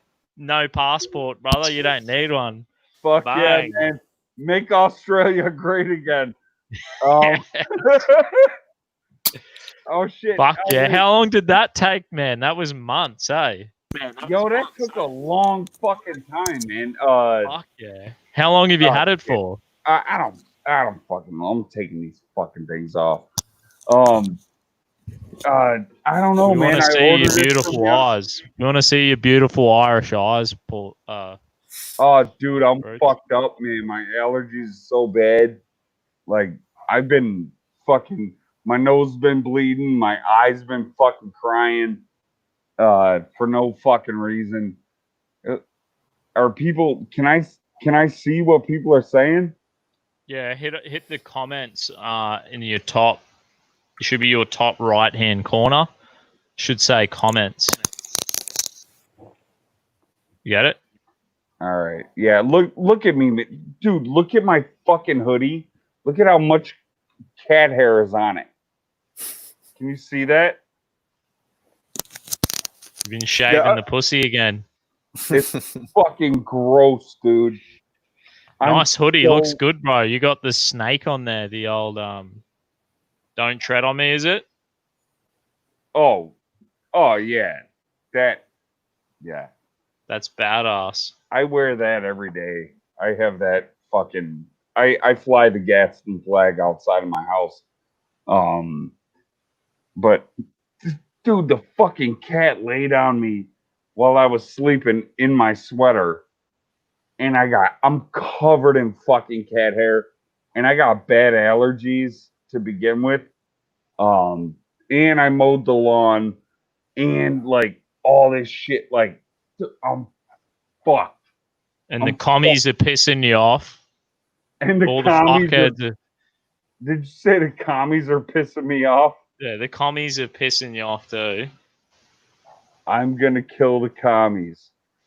Yeah. I'm here. You're here to save the world. Kill the commies. Bang. Yes. Fucking I. Yeah, I missed you, man. brother, eh? Dude, I fucking miss hanging out with you, dude. Like, it sucks. It fucking sucks. Like, going to work, doing shit. I wish How's I could... the virus, bro? How's the fucking statues getting pulled down? What's happening in your city? They haven't done shit here. We actually, me and my... God damn it. I feel like an asshole with these glasses on. You look fine. We can't tell. Me and my neighbors actually went and walked, what is it, like 2 blocks, 3 blocks to our downtown. And we went into a person's business that said, hey, get the fuck in here. And we walked into their business and we walked up onto the roof and we sat up there with our fucking rifles. And we saw maybe 3, 4 fucking people that were coming to do bad shit. And they saw us because we whistled at them and we let them know we were there. And they fucking ran away. They didn't do badass. Shit. That's mad. Good on you, Roots. You're a fucking legend, mate. I'm not a fucking legend, man. You're a full-blown Aussie cunt. Look at ya. I'm an ugly cunt, not an Aussie cunt. Fuck off. Have a look at ya. You got them beautiful Irish eyes, mate. Roots, so what's the situation in your state then? It's not really being affected by these riots? And if that's the case, what are the reasons for that? My state is affected by these riots. We are entering stage 4, I believe. Stage 4 or stage 5, whatever the fuck they're doing. I fucking hate that shit. But yet I don't think many people are really paying attention to it. We don't really give a flying fuck. Is that partly because of the media and the way they've presented these protesters as, either benign or, positive? I lost you, man. Can you repeat that? Can you hear me now? Yep. I got you. Yeah. Yeah. So do you think that's partly because of the media, and the media has portrayed these protesters as either a positive thing or certainly their movement as a positive thing? Is that why people are not taking it seriously? I don't know if I can answer that. I think people that are protesting, absolutely, they deserve to. They have the right to protest, but they don't deserve to fuck my shit up. They don't deserve to fuck everybody else's shit up. And I think that they've carried on like fuckheads now. They've gone beyond. They're gonna end up paying for it. They're gonna end up paying for it, man. And I don't want them to. I don't want them to, dude. Do you reckon there is like... I'm covered in cat hair, dude. Is there a kind of discrimination that happens to black people or what? Or is it bullshit? Like, I feel like in a... bullshit. You think it's bullshit? So yeah. you treat people, like, I reckon for the most part, you just treat people. If they're a fuckhead, they're a fuckhead. If they're a good bloke, they're a good bloke. Doesn't matter. Like, that's you just usually how it goes. you treat people how they are. Like, Yeah, you know, if someone gives you a fair go and they're half decent, you just, yeah, mate, no worries. And you can pick up if they're a fuckhead. Yeah, you know, and if they most are, of my family are cops. I'm a fucking bricklayer myself. And a cat dude. For Jesus Christ, I hate cats. But yeah, man, no, dude, it's everybody. Everybody's got a fucking weird mindset nowadays, and it's not legit anymore. Everybody's crazy. Everybody's fucking crazy, man.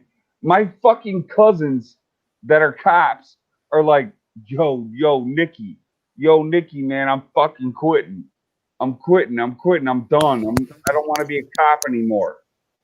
And I'm fucking sitting here like, then what the fuck good cops we got? Like, what the fuck kind of good cops we got? Like, because I don't fucking know anymore, man.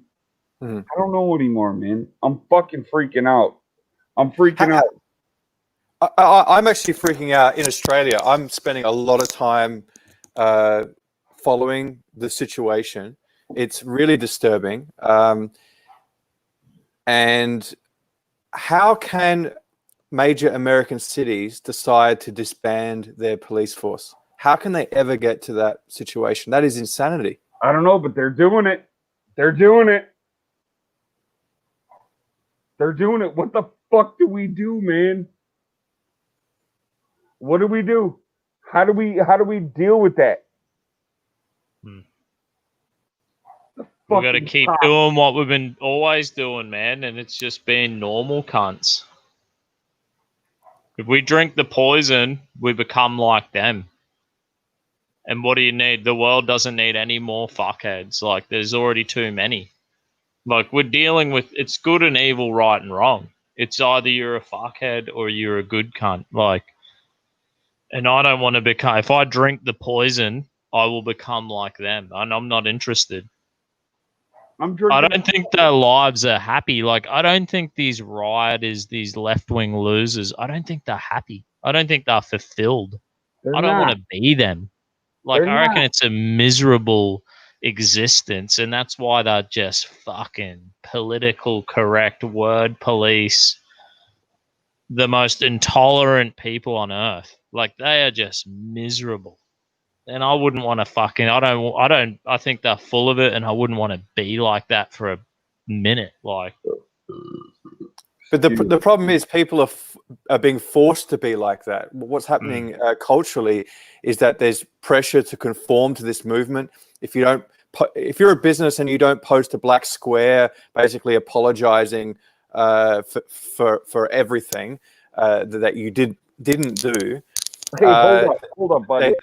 Who the fuck are you? Who are you, man? Introduce yourself, please. Sure. Port Film Co-op. I'm just a guy online. Oh, you're Port? Yep. Good to see you, Roots. Yeah. Straight back at you. But there is a lot of pressure, and I know this because it's not just in America. This is a movement that's happening kind of globally, and in Australia, there's a lot of pressure. Like our one of our favorite TV comedies has just been, banned from Netflix and won't see the live day again. They're gonna take everything. They're gonna take everything from us. Everything funny, everything we laugh at, everything we fucking think is funny. They're gonna fucking take it, and they're gonna make it offensive, and say like, "Oh, you shouldn't laugh at that. You shouldn't do this. You shouldn't do that." Fuck them. Port, fuck them. What the fuck are we gonna do as men? Yes. What are we gonna do, dude? I'm out of business. If political correctness takes over, I'm fucked. My whole life is politically incorrect. Everyone I know is politically incorrect. I can't go. I can't do it every morning. We start work with a safety meeting, right? And it's all shit talking and political incorrectness and banter and putting shit on each other. Like, how are we gonna operate? How a concrete is going to exist? They have to exterminate all the concreters too. Like, I don't know what the fuck to do, man. I've even seen it on the job, like laying bricks, working with my homies. Some of the people I've been working with for years are repeating what they're seeing on a fucking TV. They're repeating it like, oh, we need to rethink America. We need to rethink how we're doing. It's like, what the fuck are you doing? I don't know what the fuck is I remember going on, like man. Jordan Peterson saying, like, Jordan Peterson is like, he said something like, I find it in life when things are functioning, he's like, that's actually like a miracle. Like, just that things are ticking by, whatever in your marriage or your workplace or your life, things are just ticking by. He's like, the best thing we can do is just leave it the fuck alone. He's like, just be like, oh, it's just functioning. It's just working. It's a miracle. Yes. Don't do anything. Like, just leave it the fuck alone. Yeah, civilization. Like, that's what we should be doing. These people are trying to reinvent the wheel, and they are fuckheads. Like, they are fuckheads. We're getting on good. When I finished school in 2005 and the Dave Chappelle show was on, and everyone was having a laugh about this shit. No one believed in racism. We were in a post-racist world. Racism had been done and dusted, and we were allowed to joke about it. And fucking black people remember Dave Chappelle's fucking show where he wore the KKK hood and shit, and he was the blind kid? Yeah. Remember that episode? Bigsby. Yeah, and he's like, white power. Black kids at my school would be like, black power. White power. All the black kids would say it. We would fucking laugh our heads off. No one gave a fuck. And now we've descended. We've let these people descend us into chaos. I bet you if I went back to my old school and spoke to people and be like, yo, this is what it was like when I grew up here, went here fucking back in 2015 years ago. What do you reckon? I bet you it'd be like, it's fucked. It's hard to know what the solution is, because I feel like these communists are very prepared, and that they've worked for this moment for a long time. Forever. They've controlled the universities. Yeah, they've controlled the universities for a long time. They've been indoctrinating people, and they've made white people so guilty that they're afraid to even speak out on basic rational law and order things because of their fear of being racist or privileged. So it's like they've set the sort of perfect trap for Americans who are showing tremendous restraint right now.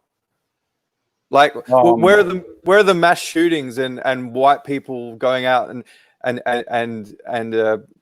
being violent? They're not. They're staying home. They're looking after their families.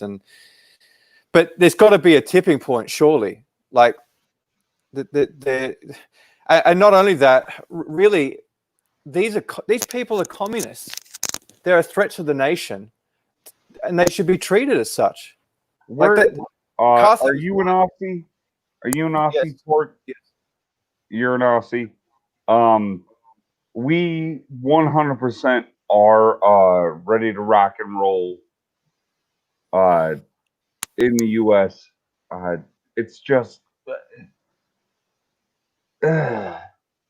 like Chaz. Like, people were like, you should have got up and did something when it was Chaz. When those people took over and all that shit.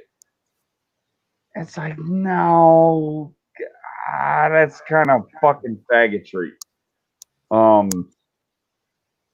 man, you'd just go. We'd just send you in there, and you'd just snap all these necks. It'd be like a fucking 90s action movie. I'm not snapping any necks, man. I'm not doing that. I'm not, dude. I'm a bitch. I'm a bitch. Hands up, man. I'm a bitch. But, dude, you think these people aren't hearing this? We're fucking hearing this. We're hearing what's going on in Seattle. We're hearing what's going on in fucking Portland. We're hearing what's going on. And, dude, I'm a fucking motorcycle dude. I'm a fucking old, like, truck guy. Like, I like old trucks. And there's no way in hell these sons of bitches that I fuck with are gonna let these fucking little pieces of shit take the fucking country over. It just ain't happening. I can't see it happening. The soy boys fucking can't do it. But no, dude, we're all pretty much ready to, for lack of a better term, rock and roll. We're all ready to rock and roll, man. So sorry to interrupt, Port. That's all right. I just have a question for you. What do you think their next plan is? Like, maybe they just want to secede a few states, or I mean, what if nothing's Biden wins the election? All right, I'm sorry for interrupting again. Shit, that's all right. My apologies. What do you think their next plan might be, and what happens if Biden wins the election? Ooh,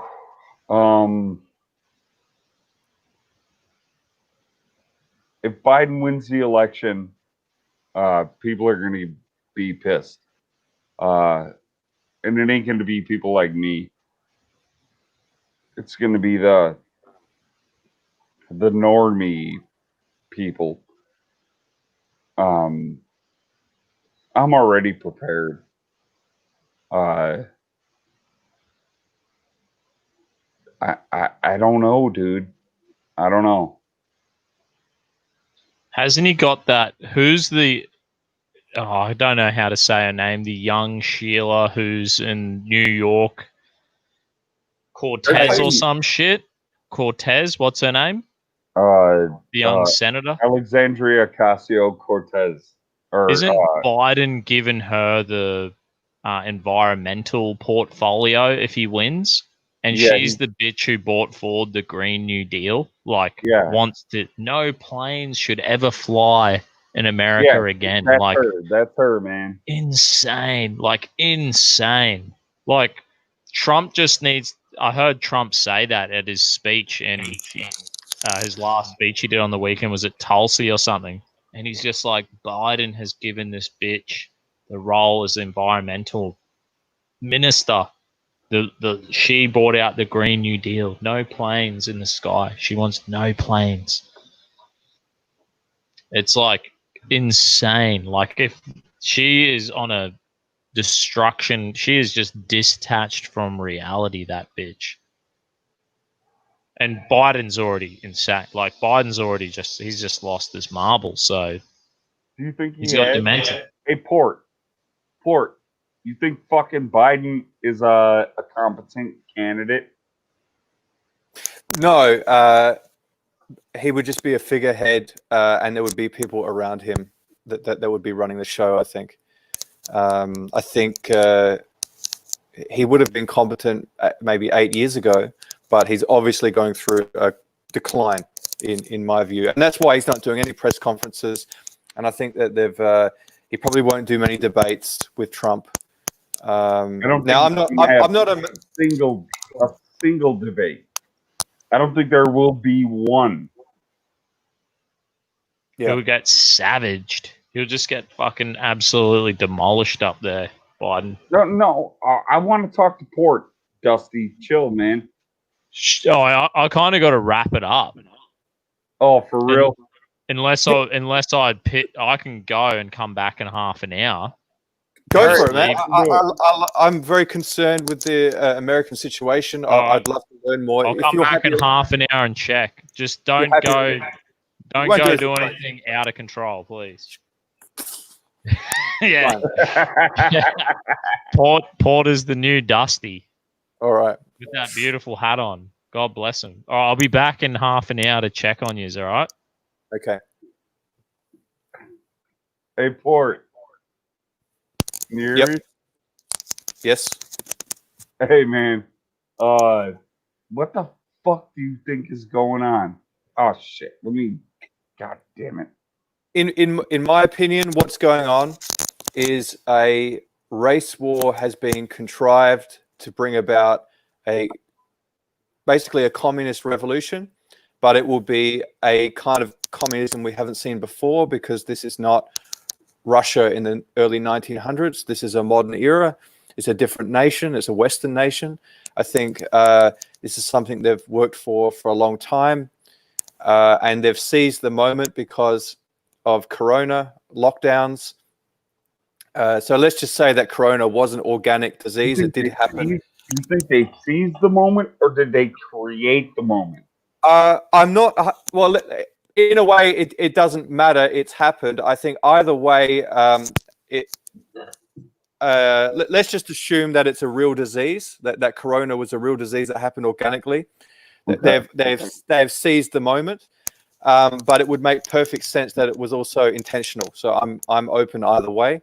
I think that they're certainly using Corona and a double standard with Corona, that as soon as people want to protest and burn down cities, they don't care about Corona anymore. They don't care about restrictions. They don't even care about law and order. So I really believe that they've exploited this situation to bring about. Does that piss you off at all?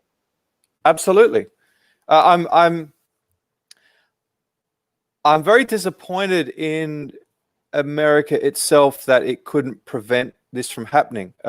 With the statues that have been torn down, what they're talking about now is taking down statues of Jesus that look white, and stained glass windows of Jesus. I heard they're trying to do that. This is a cultural revolution. This is an absolute cultural revolution, like the Chinese Cultural Revolution that's taking place. And it's just a matter of how far they will let it go. Will they let the revolution succeed, or will they stop it? I'm unsure as to what will happen. But when you look at revolutions, the Bolsheviks were not a large group of people to take over Russia. So it's not just a matter of how many people you are. It's more of a matter of strategy and resources, and they have the resources of being backed by billionaires and corporations that are behind this. So it's very worrying. It's worrying because the normal American, like in any law-abiding country, isn't prepared for this. They're law-abiding. They're well-behaved. They don't have a mindset of war. Like what they're going up against are revolutionaries that have been preparing for war for a long time, and not necessarily a hot conflict, but this revolution. This is what they've been working towards. So I mean, I'm sorry. That's a bunch of rambling thoughts, but I definitely think that black people are being used as pawns because there's not enough of these leftists to do the dirty job. There's not enough of them to be tearing down the cities. They needed an army, and they needed an army that couldn't be touched by the police because they'd be seen as racist. It was perfect. The strategy was perfect, unfortunately. You're absolutely right.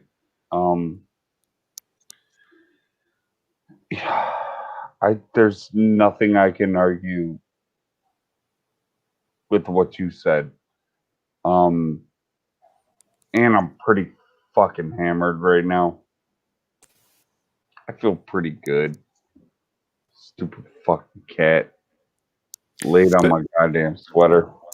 But I've heard people talk about years ago, Europeans, when they looked at America, that they said it would be very hard to truly bring about a revolution because of how armed the American population is. So even still, they're not. There's so many neighborhoods and cities that they won't be able to go to. There's a quote, and I don't believe, or I don't know if it's true or not, but I believe it was a Japanese general that said it'll be impossible to conquer the American people because behind every blade of grass there will be a rifle. Yeah. And I think that's kind of true. I gotta get my shit together right now. I gotta fucking wake up a little bit. But yeah, dude, we're offline right now, right? Yep. No, online. We're online. Yes. Oh, so everybody can see this? Yep. Hey, everybody. I thought we were offline. Very much online. Yep. Yeah. This is my studio. Welcome to it. There's a bunch of beer. I can't even see it. Fuck it. I'm a very clean and sober person, and you guys should watch my channel because I have one. I didn't even know you have one. I'll have to see it. It's just called Roots Calhoun. Dude, I don't have a channel. Okay, all right. I don't fucking care. Legit, so, but look, I'm affected by this in Australia to a deep degree. So I can only imagine it's very stressful and painful to a lot of Americans. And then there'll be hopefully some Americans that are keeping calm in this time. They're keeping calm, they're prepared, and they're just, do you think that it was a good idea that Americans didn't go and intervene in a lot of these situations, because that would have just made the media go, aha, see, white supremacy, and then the army comes in? Like, what do you think of the strategy of the white population? What do I think of the strategy of the white population? What the fuck does that mean? Well, they've shown a lot of restraint. Well,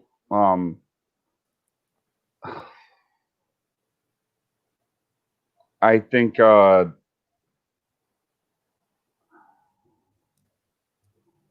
they're, excuse me, hold on.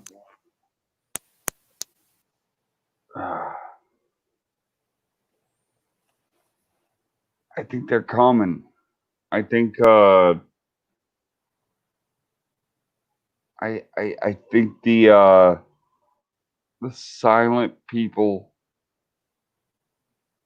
excuse me, the people that don't say shit, people that don't comment, people that don't appear on live streams and all that fucking bullshit, I think those people are fucking common. I really do. Because my uncles,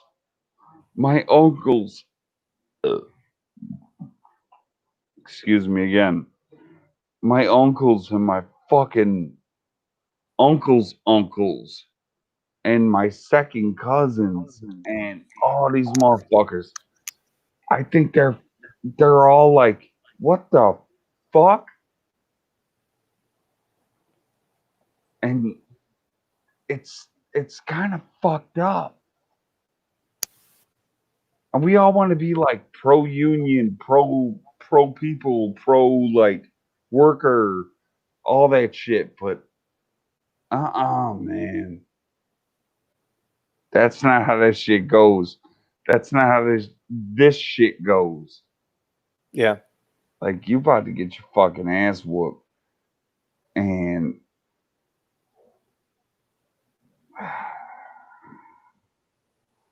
I don't want to see it, man, because I know it's going to be bad. I know it's going to be bad.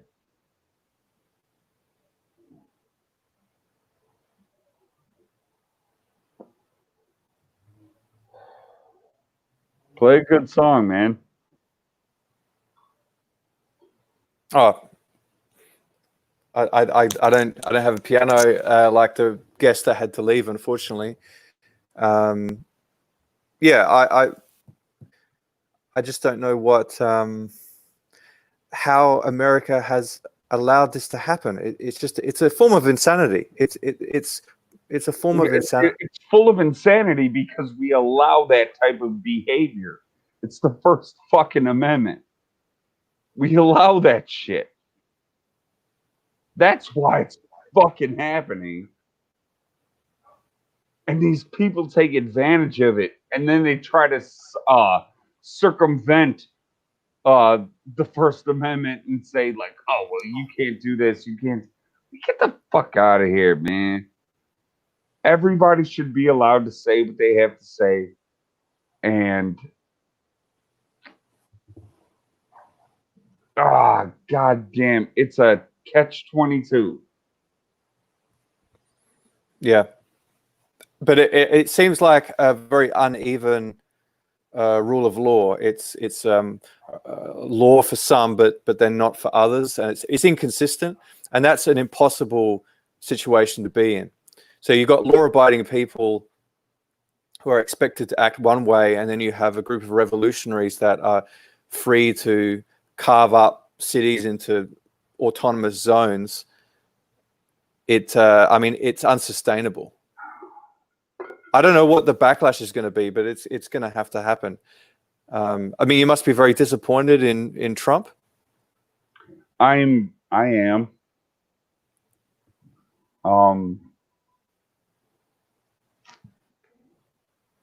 I wish that motherfucker would have fucking just straight up went militant on these kids and what is it, Chaz? But it is what it is, dude. What about the mayors and the governors of these cities? Why are they allowed this to happen? Surely this is, really under their watch.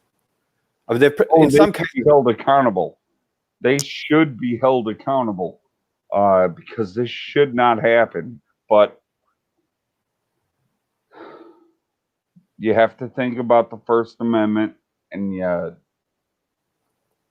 got to think about these people's right to protest. And as much as it pains me to say, they got a right to do it. They got a right to do it. They don't got a right to be assholes. They don't got a right to fucking rob people and murder people and do dumb shit. But I'll be damned if they ain't got a right to fucking do it. Well, they have a right to peacefully protest, but this is rioting, burning down city blocks, and violence, and in some cases murder. This is something completely different. This has gotten out of control, and it seems to be so coordinated. These like in somewhere like Portland, it's kind of been like this for quite a while, where police are constantly being told to stand down and to not interfere with these anarchists, and now it just seems to have spread to other cities, and it's just a perfect tinderbox. I mean, what do your friends think when you talk to your friends? What are their perspective on this, and what do they see? My friends basically say, like, yo, if these niggas come around us, yeah, they're dead. That's basically it. That's it. And I'm from Chicago, man. You can look my shit up. Scenic Roots, 7 Oddities Records. You can fucking look me up, dude. I'm an old school fucking rapper from Chicago. But yeah, man, no, now, like as an adult, all my homies are like, fuck that. They come here, fuck them. Fuck them. And that's pretty much the mentality. So, I need a beer, dude. Sure. Do I? Shit. I guess I got a little bit. Where the fuck is Dusty? He said he was coming back in half an hour. So I guess he's coming back at some point. But this must be a horrible time for police. You talked about your family, like that people are hating the cops. This is so strange to an Australian. No, I got cops in my family. Yes. Yeah, like this is so strange from an Australian perspective because we respect the police for the most part, but it's crazy to see the hate for the police, not just on the left, but there's these accelerationists on the right who hate the police. I don't understand it. Without the police, you have chaos. Maybe the police are not perfect and it's different from state to state, but I do not understand this hate of the police. And that they are a thin line between civilization and, barbarism. So I do not understand that. And it must be so hard being a policeman in this time. You'll be taking so much abuse and basically putting your life at risk every day now. So I understand why they're all quitting. I do not think they're cowards for doing that because in many cases it's a hopeless situation. Like they're not allowed to do their job properly. They've got one arm tied behind their back now. So that is really should be, that's really a fault of politicians and the population. I think the police have been let down. No, I think it's fault of the population, period. I have, 1, 2, 3, fucking like five of my cousins. Shit. 5 of my cousins are fucking Chicago police. They work for CPD.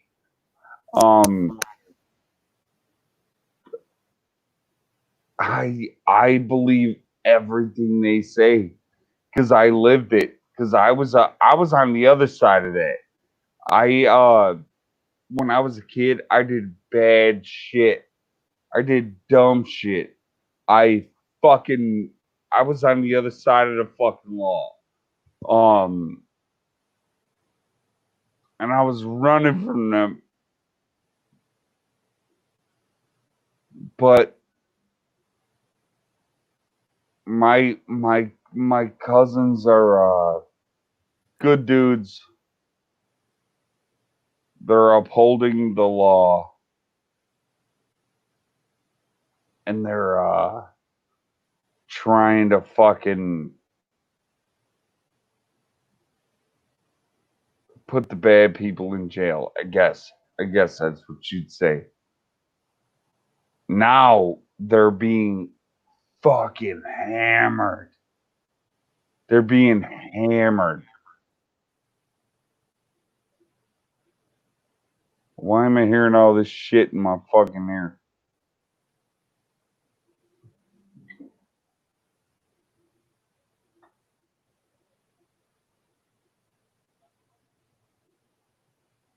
Hello? Hello? Yeah, it's not coming from here. Whatever's in your ear, I can only hear you. It's very hard to see beyond tomorrow with what can be done in this situation. And so your area where you live is pretty safe, you think? It's pretty secure? Like it's a good community?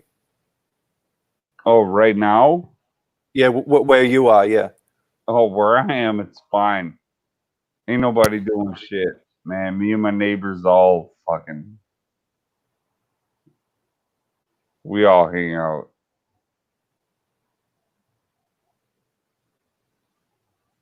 You want to see some cool guns? Sure. Yep. All right.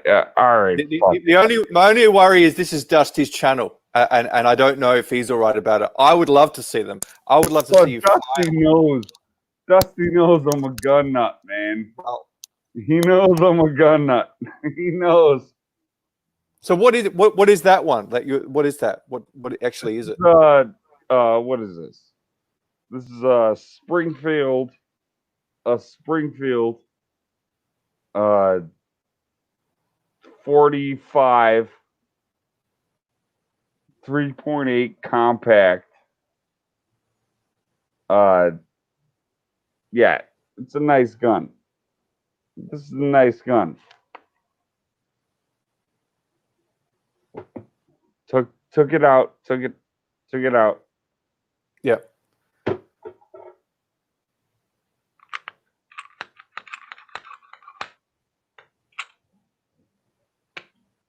See, nothing in it. That's the gun. I named her Rhea.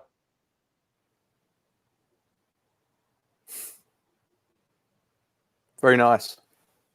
You know why I named her Rhea? Why's that? What's that song? I don't practice Santeria. I ain't got no crystal ball. This is a 45. Daddy got a new 45. Hey, do you know that we actually got a request in the chat here for you to start rapping? So what? There was a request in the chat for you to bring out some of your rap, for you to do some rhymes. You guys could look it up. You don't want to just bring one out now? You don't want to just do it a cappella? I don't think I could. No. At this point.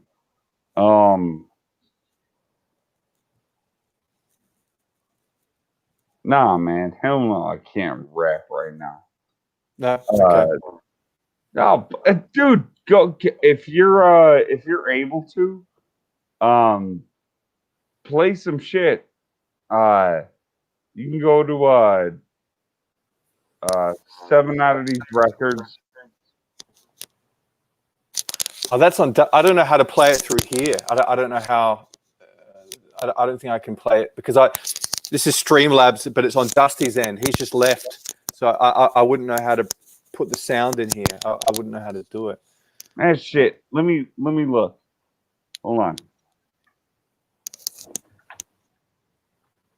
on, man.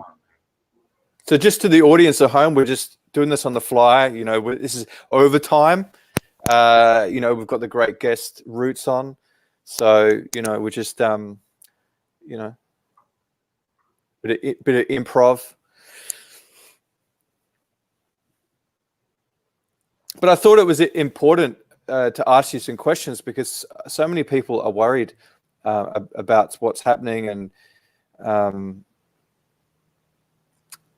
because it's coming here too. Like it's in Australia, not in the same way, not in the same extreme way. People are not rioting, but we are starting to ban certain things. Political correctness is becoming even more extreme. We're already quite a politically correct country anyway, but it's getting more extreme. And the United States, what I don't like is the capitulation. I'm sick of the capitulation. I mean, London, like England is just crazy. Like that's just what they have allowed to happen to their country and to their capital city is disgusting. It's just, I mean, here's a question for you. I'll try and ask it. Okay. Yeah, I can hear that. Oh. Where'd it go? Roots. You heard you can hear what I'm fucking doing right now?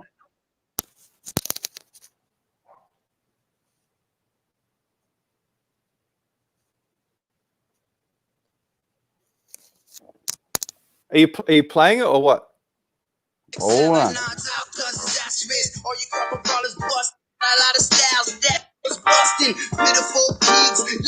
Motherfuckers do the fickle them because they verbal is bourbon is worded. All you fake fucking gods. When I'm on, if I knew I was gonna bump into these circles, it's calm. It's a strongness of vibes, charged up like fuckers representing gay pride. Up breathing. Where the fuck was you? Stop Hold breathing. up, man. Ideologist, bitch, no surrender, no retreating. Only though we pull up, you suck. What Mike Spec 7 9's out. Acampando desde el arranque, viva la tuya, solo tienes un chance. Just puzzling punk pussies, popping with my bitches. Just watch my whole brain's the paparazzi. Mike Spec's ideologist and 7 9 assassinate all your fake fucking gods. Destroy all your crews, do the massive damage, murder and burn them. Siete olvidades, unidos para achieving. Show me your fight of this art. When I was landscaping with the pot like I was about trousers. Really your brother. Trying to find it. Kidnap your girl, take off in the monster. Straight motherfuckers representing gay pride. We are houses. Up like I drank St. Ives. All about the vibes, making noise like the Europeans were the dog. From Chicago to Hong Kong. Taking these circles MCs out of the prepper dawn. It's a storm, you can keep the calm. Like Boston marathons. Those every China wasn't my fault. Shit, it used to like run school and MCs over. Street veteran, get down, ouch. The truth hurts, you better bow. You gotta be fucking kidding. It's that late night session beyond comprehension, making Keeping you surrounded, calling out your flaws, making rap a fucking problem. I'm aware. Alright, fuck it. Righteous, ignorant, prolific poet, powerful with the pictures, puzzling punk pussies, popping with my bitches. Just watch.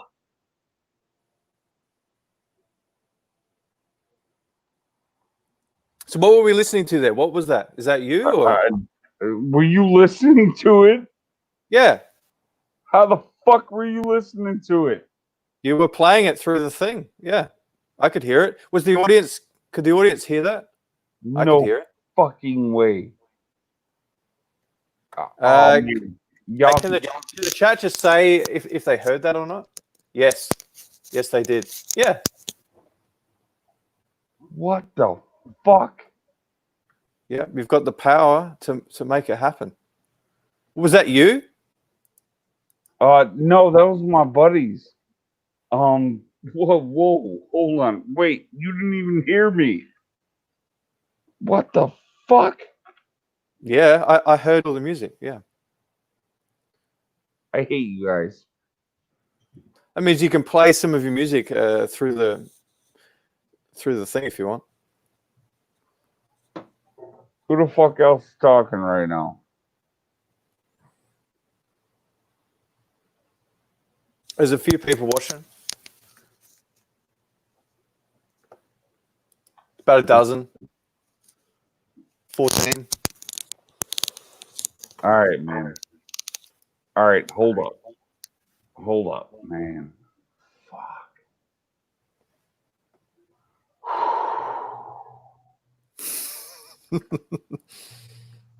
All right, man, chill. Just give me a second. All right. 7 out of these records.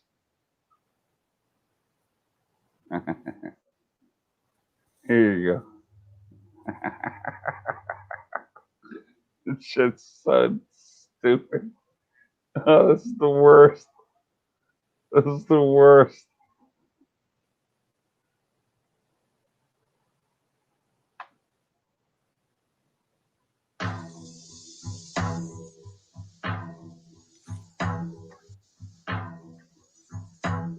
Can you hear it? Yeah, maybe crank it a bit louder. I don't. Right, I can't make it louder. Oh, I can't hear it now. Now? Track like booby traps and pyramids, killing passages. Used to smoke cannabis and listen to cannabis. Nowadays, I just smoke cannabis. Can you hear it now? Yes. studio junkies like test monkeys spending nights in the lab. If you replicate it, say haters, leave a post in the So bad. Posting the first step to species of death. I'm at the dope. Sharpening the when I'm carving up the frame. A roundhouse, the loud mouth coming out your face. You think you big time, we shooting stars like it's outer space. Watch how it's space when my enemies in the vicinity. You spooked and jittery, never give me the boot like Italy. These scoops are killing me, so I'm returning the favor. Catch me working with the razor, keep searching for your savior. Ask you what I be about, I look you in the eyes. Throw my left hand in the sky.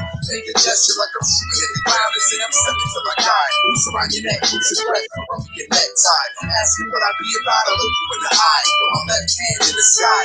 Make a gesture like I'm shooting at the ground and say I'm stepping till I die. Who's around your neck, who's your breath, come up in your neck tied. He took me out the matrix and plugged me in the kung fu. I don't know karate, but I'm crazy yelling fuck you. Get some place that I want. I'm Bruce Lee, the dirty Patton, Gordon Lou the broad. Then it's off to the bar, 9 drinking, staying on. The 7-9 tour bus is coming through the fog like a old ghost shit, the whole group can brawl. Y'all be black rappers like a Shanghai tomorrow. Ain't demons problematic, out the dryer, bring the static from a hobby to a habit. Now we looking to the casket and the press up of a gasket. Snapping like elastic, flapping like a flag. Stopping. Black shit, back slipping secret, burrito with the record. Missed many shots, prior since it's been perfected. Cool. Is that you rapping then, or what? What? Is that you rapping? Yeah, that was me. Cool, man. I like that. I'll never do it again. Why not? It's good. I made fucking what? Shit, maybe $100,000 off of that shit, and then they wanted me to like start fucking talking. I had to start talking, and fuck them. Fuck all that bullshit. I'm never gonna fucking talk that bullshit. What did they say you had to talk like? What do you mean? I was with a record label called Seven Oddities, and they did not like the way I spoke about what was it back in the day? It was 2016, 2017. Now it was Black Lives Matter. I told them, fuck you. I'm not fucking talking about that shit. I don't give a flying fuck. Yeah, I got booted from that fucking record label, man. Because of Black Lives Matter. Because of, I'm not gonna say it was because of Black Lives Matter, but it was because of shit I wouldn't say. So, fuck them. Wow. What stuff specifically that you wouldn't say? Just political stuff, racial stuff? Oh no, man. I'm from Chicago. Never been scared to say nigger. Never been scared to say nigga. Never been scared to talk any fucking racial bullshit. I literally got booted because I supported Trump. Wow. Legit, man. I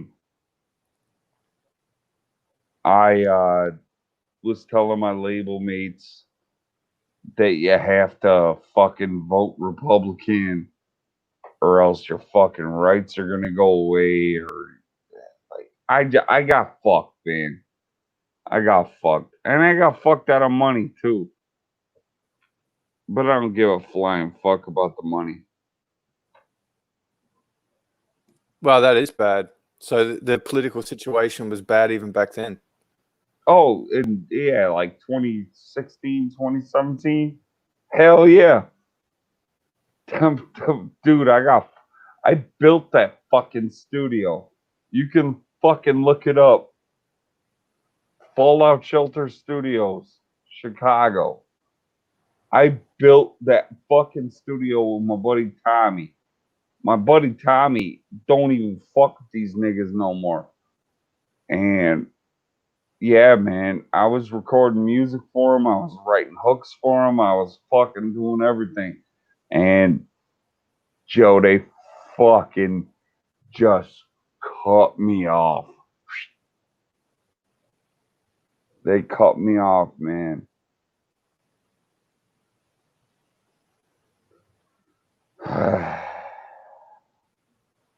Hey man, at least you stood by your guns and didn't fold. You know, at least you can sleep at night about that. Oh, absolutely, man. I'll never fucking fold. I'll never fucking let somebody tell me how to think or what to say, or they were worried about what everybody else was gonna say. I'm like, what the fuck? Like, and at that time, I didn't realize everybody else was gonna think shit. Yeah, I didn't realize that. Man.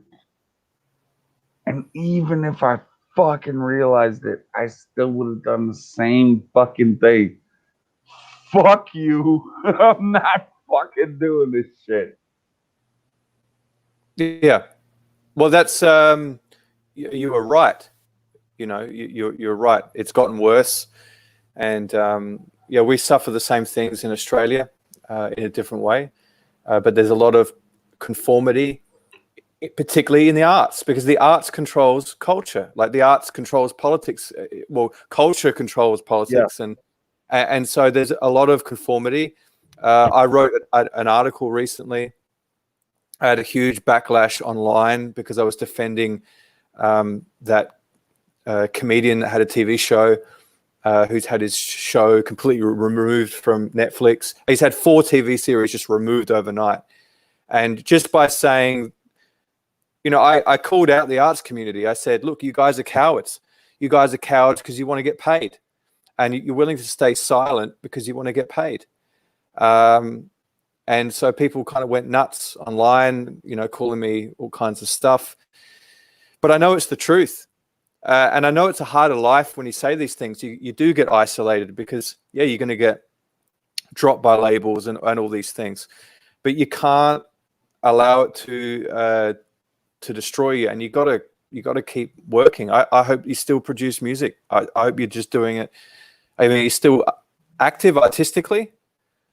I do it for myself. Me and my daughter like to goof around. And I goof around with my kid, but I'm not putting it out there. I mean, her and I, yeah, we goof around. We goof around, man.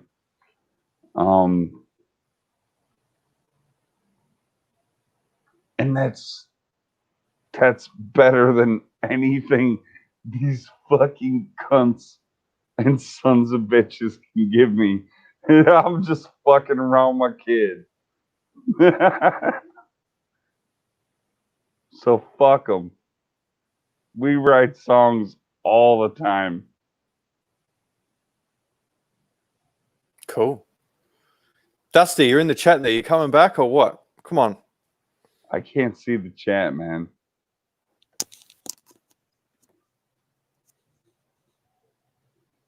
I saw him in the chat. He's around. Come on, Dusty. Come back. Steer this ship back in the way it's supposed to go. I'm not really a host. But it's just a sad thing. Like Dusty's had a lot of pressure. The same thing. It's like anybody that is not a communist right now is going to get it. Is going to fucking get it in the neck. My daughter thinks I'm some fucking like radical, and I'm like, what the fuck are you talking about? And she's like, well, mom fucking says that people don't like you. And I'm like, hell yeah, people don't like me. Rock and roll. I don't fucking know, man. I don't know how to deal with this shit. I need a beer. I'm going to grab beer. All right, man. Sure.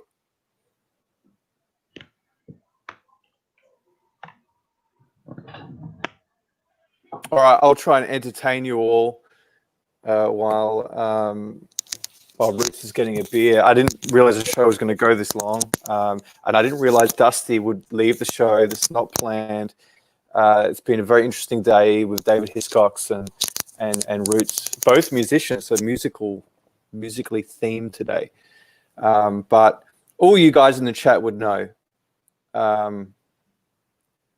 the pressure that is felt being a conservative in this time. And the conservative movement has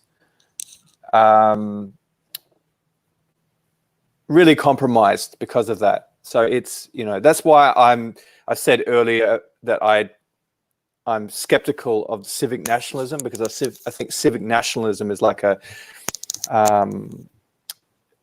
product of conservatism that's been compromised by the left and communism, and it's not working, because all you need to do is look at where society's going.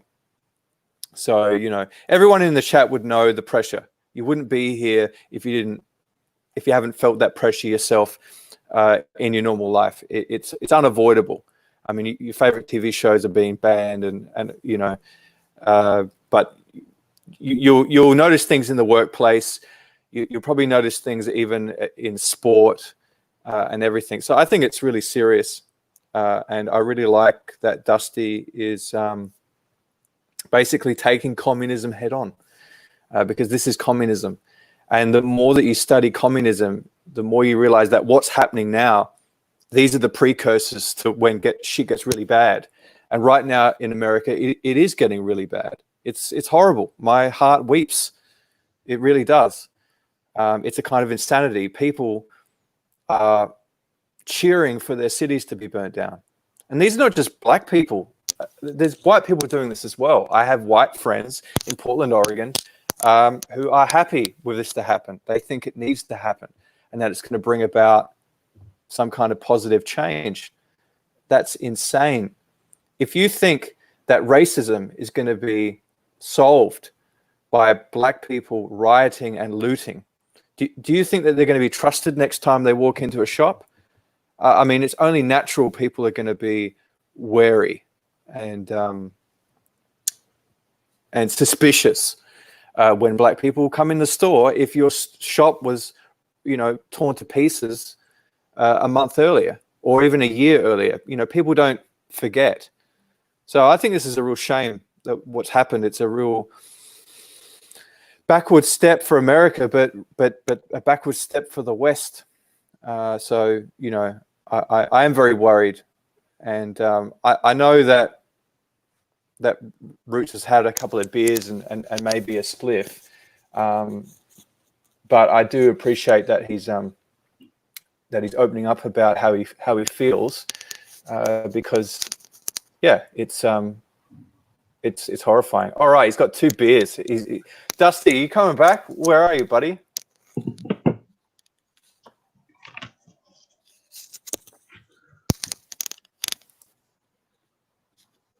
All right, people are still. Wow, there's actually people still watching. This is great. Thanks for sticking in there. This is a new experience for me. Hey, tell these motherfuckers that it's $20 to shoot my gun out the back door. Did you just have fun or what? It was good. It was interesting. My channel's not fucking gone. Nah. I didn't realize that Roots was actually signed to a label, successful musician, and that basically he was booted because he was a Trump supporter. I did not know that. I didn't know that. I didn't know you got booted for being a Trump supporter. Totally, man. That's badass. They hated me. Fuck yeah, good on you, Roots. I won't back down, dude. I will always fucking speak my mind. The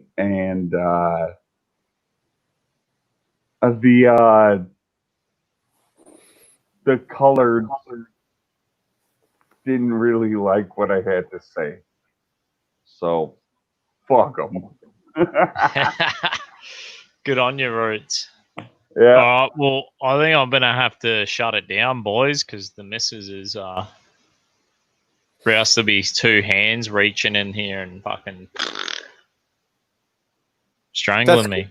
That's cool. It's been a good overtime, and I've enjoyed the insights from Roots. I really have, because I just want you to know that Australians really do care about America. We love America, and I think I really hope that the good and the just prevails here. I really mean that. I hope so. I hope so. And fuck you, Dusty. And Port. It was very nice fucking talking to you. You're a good gentleman. And Dusty, fuck you. Oh, did the hat had fucking aluminum foil in it, right? Totally did. Fuck yeah. Mad shit. That's good, brother. That keeps you safe, you know? Dusty, man, I fucking love you. I love you forever, brother. Thanks, mate. Legend. All right, boys. I'll fucking... Anytime you want to come on, Roots, you just fucking let us know, eh? Yeah, I will. Legend. Thanks, boys. Legend, mate. Thanks, guys. See ya. Yeah, Port. Disney Live. Thanks, YouTube. Cheers. Bang.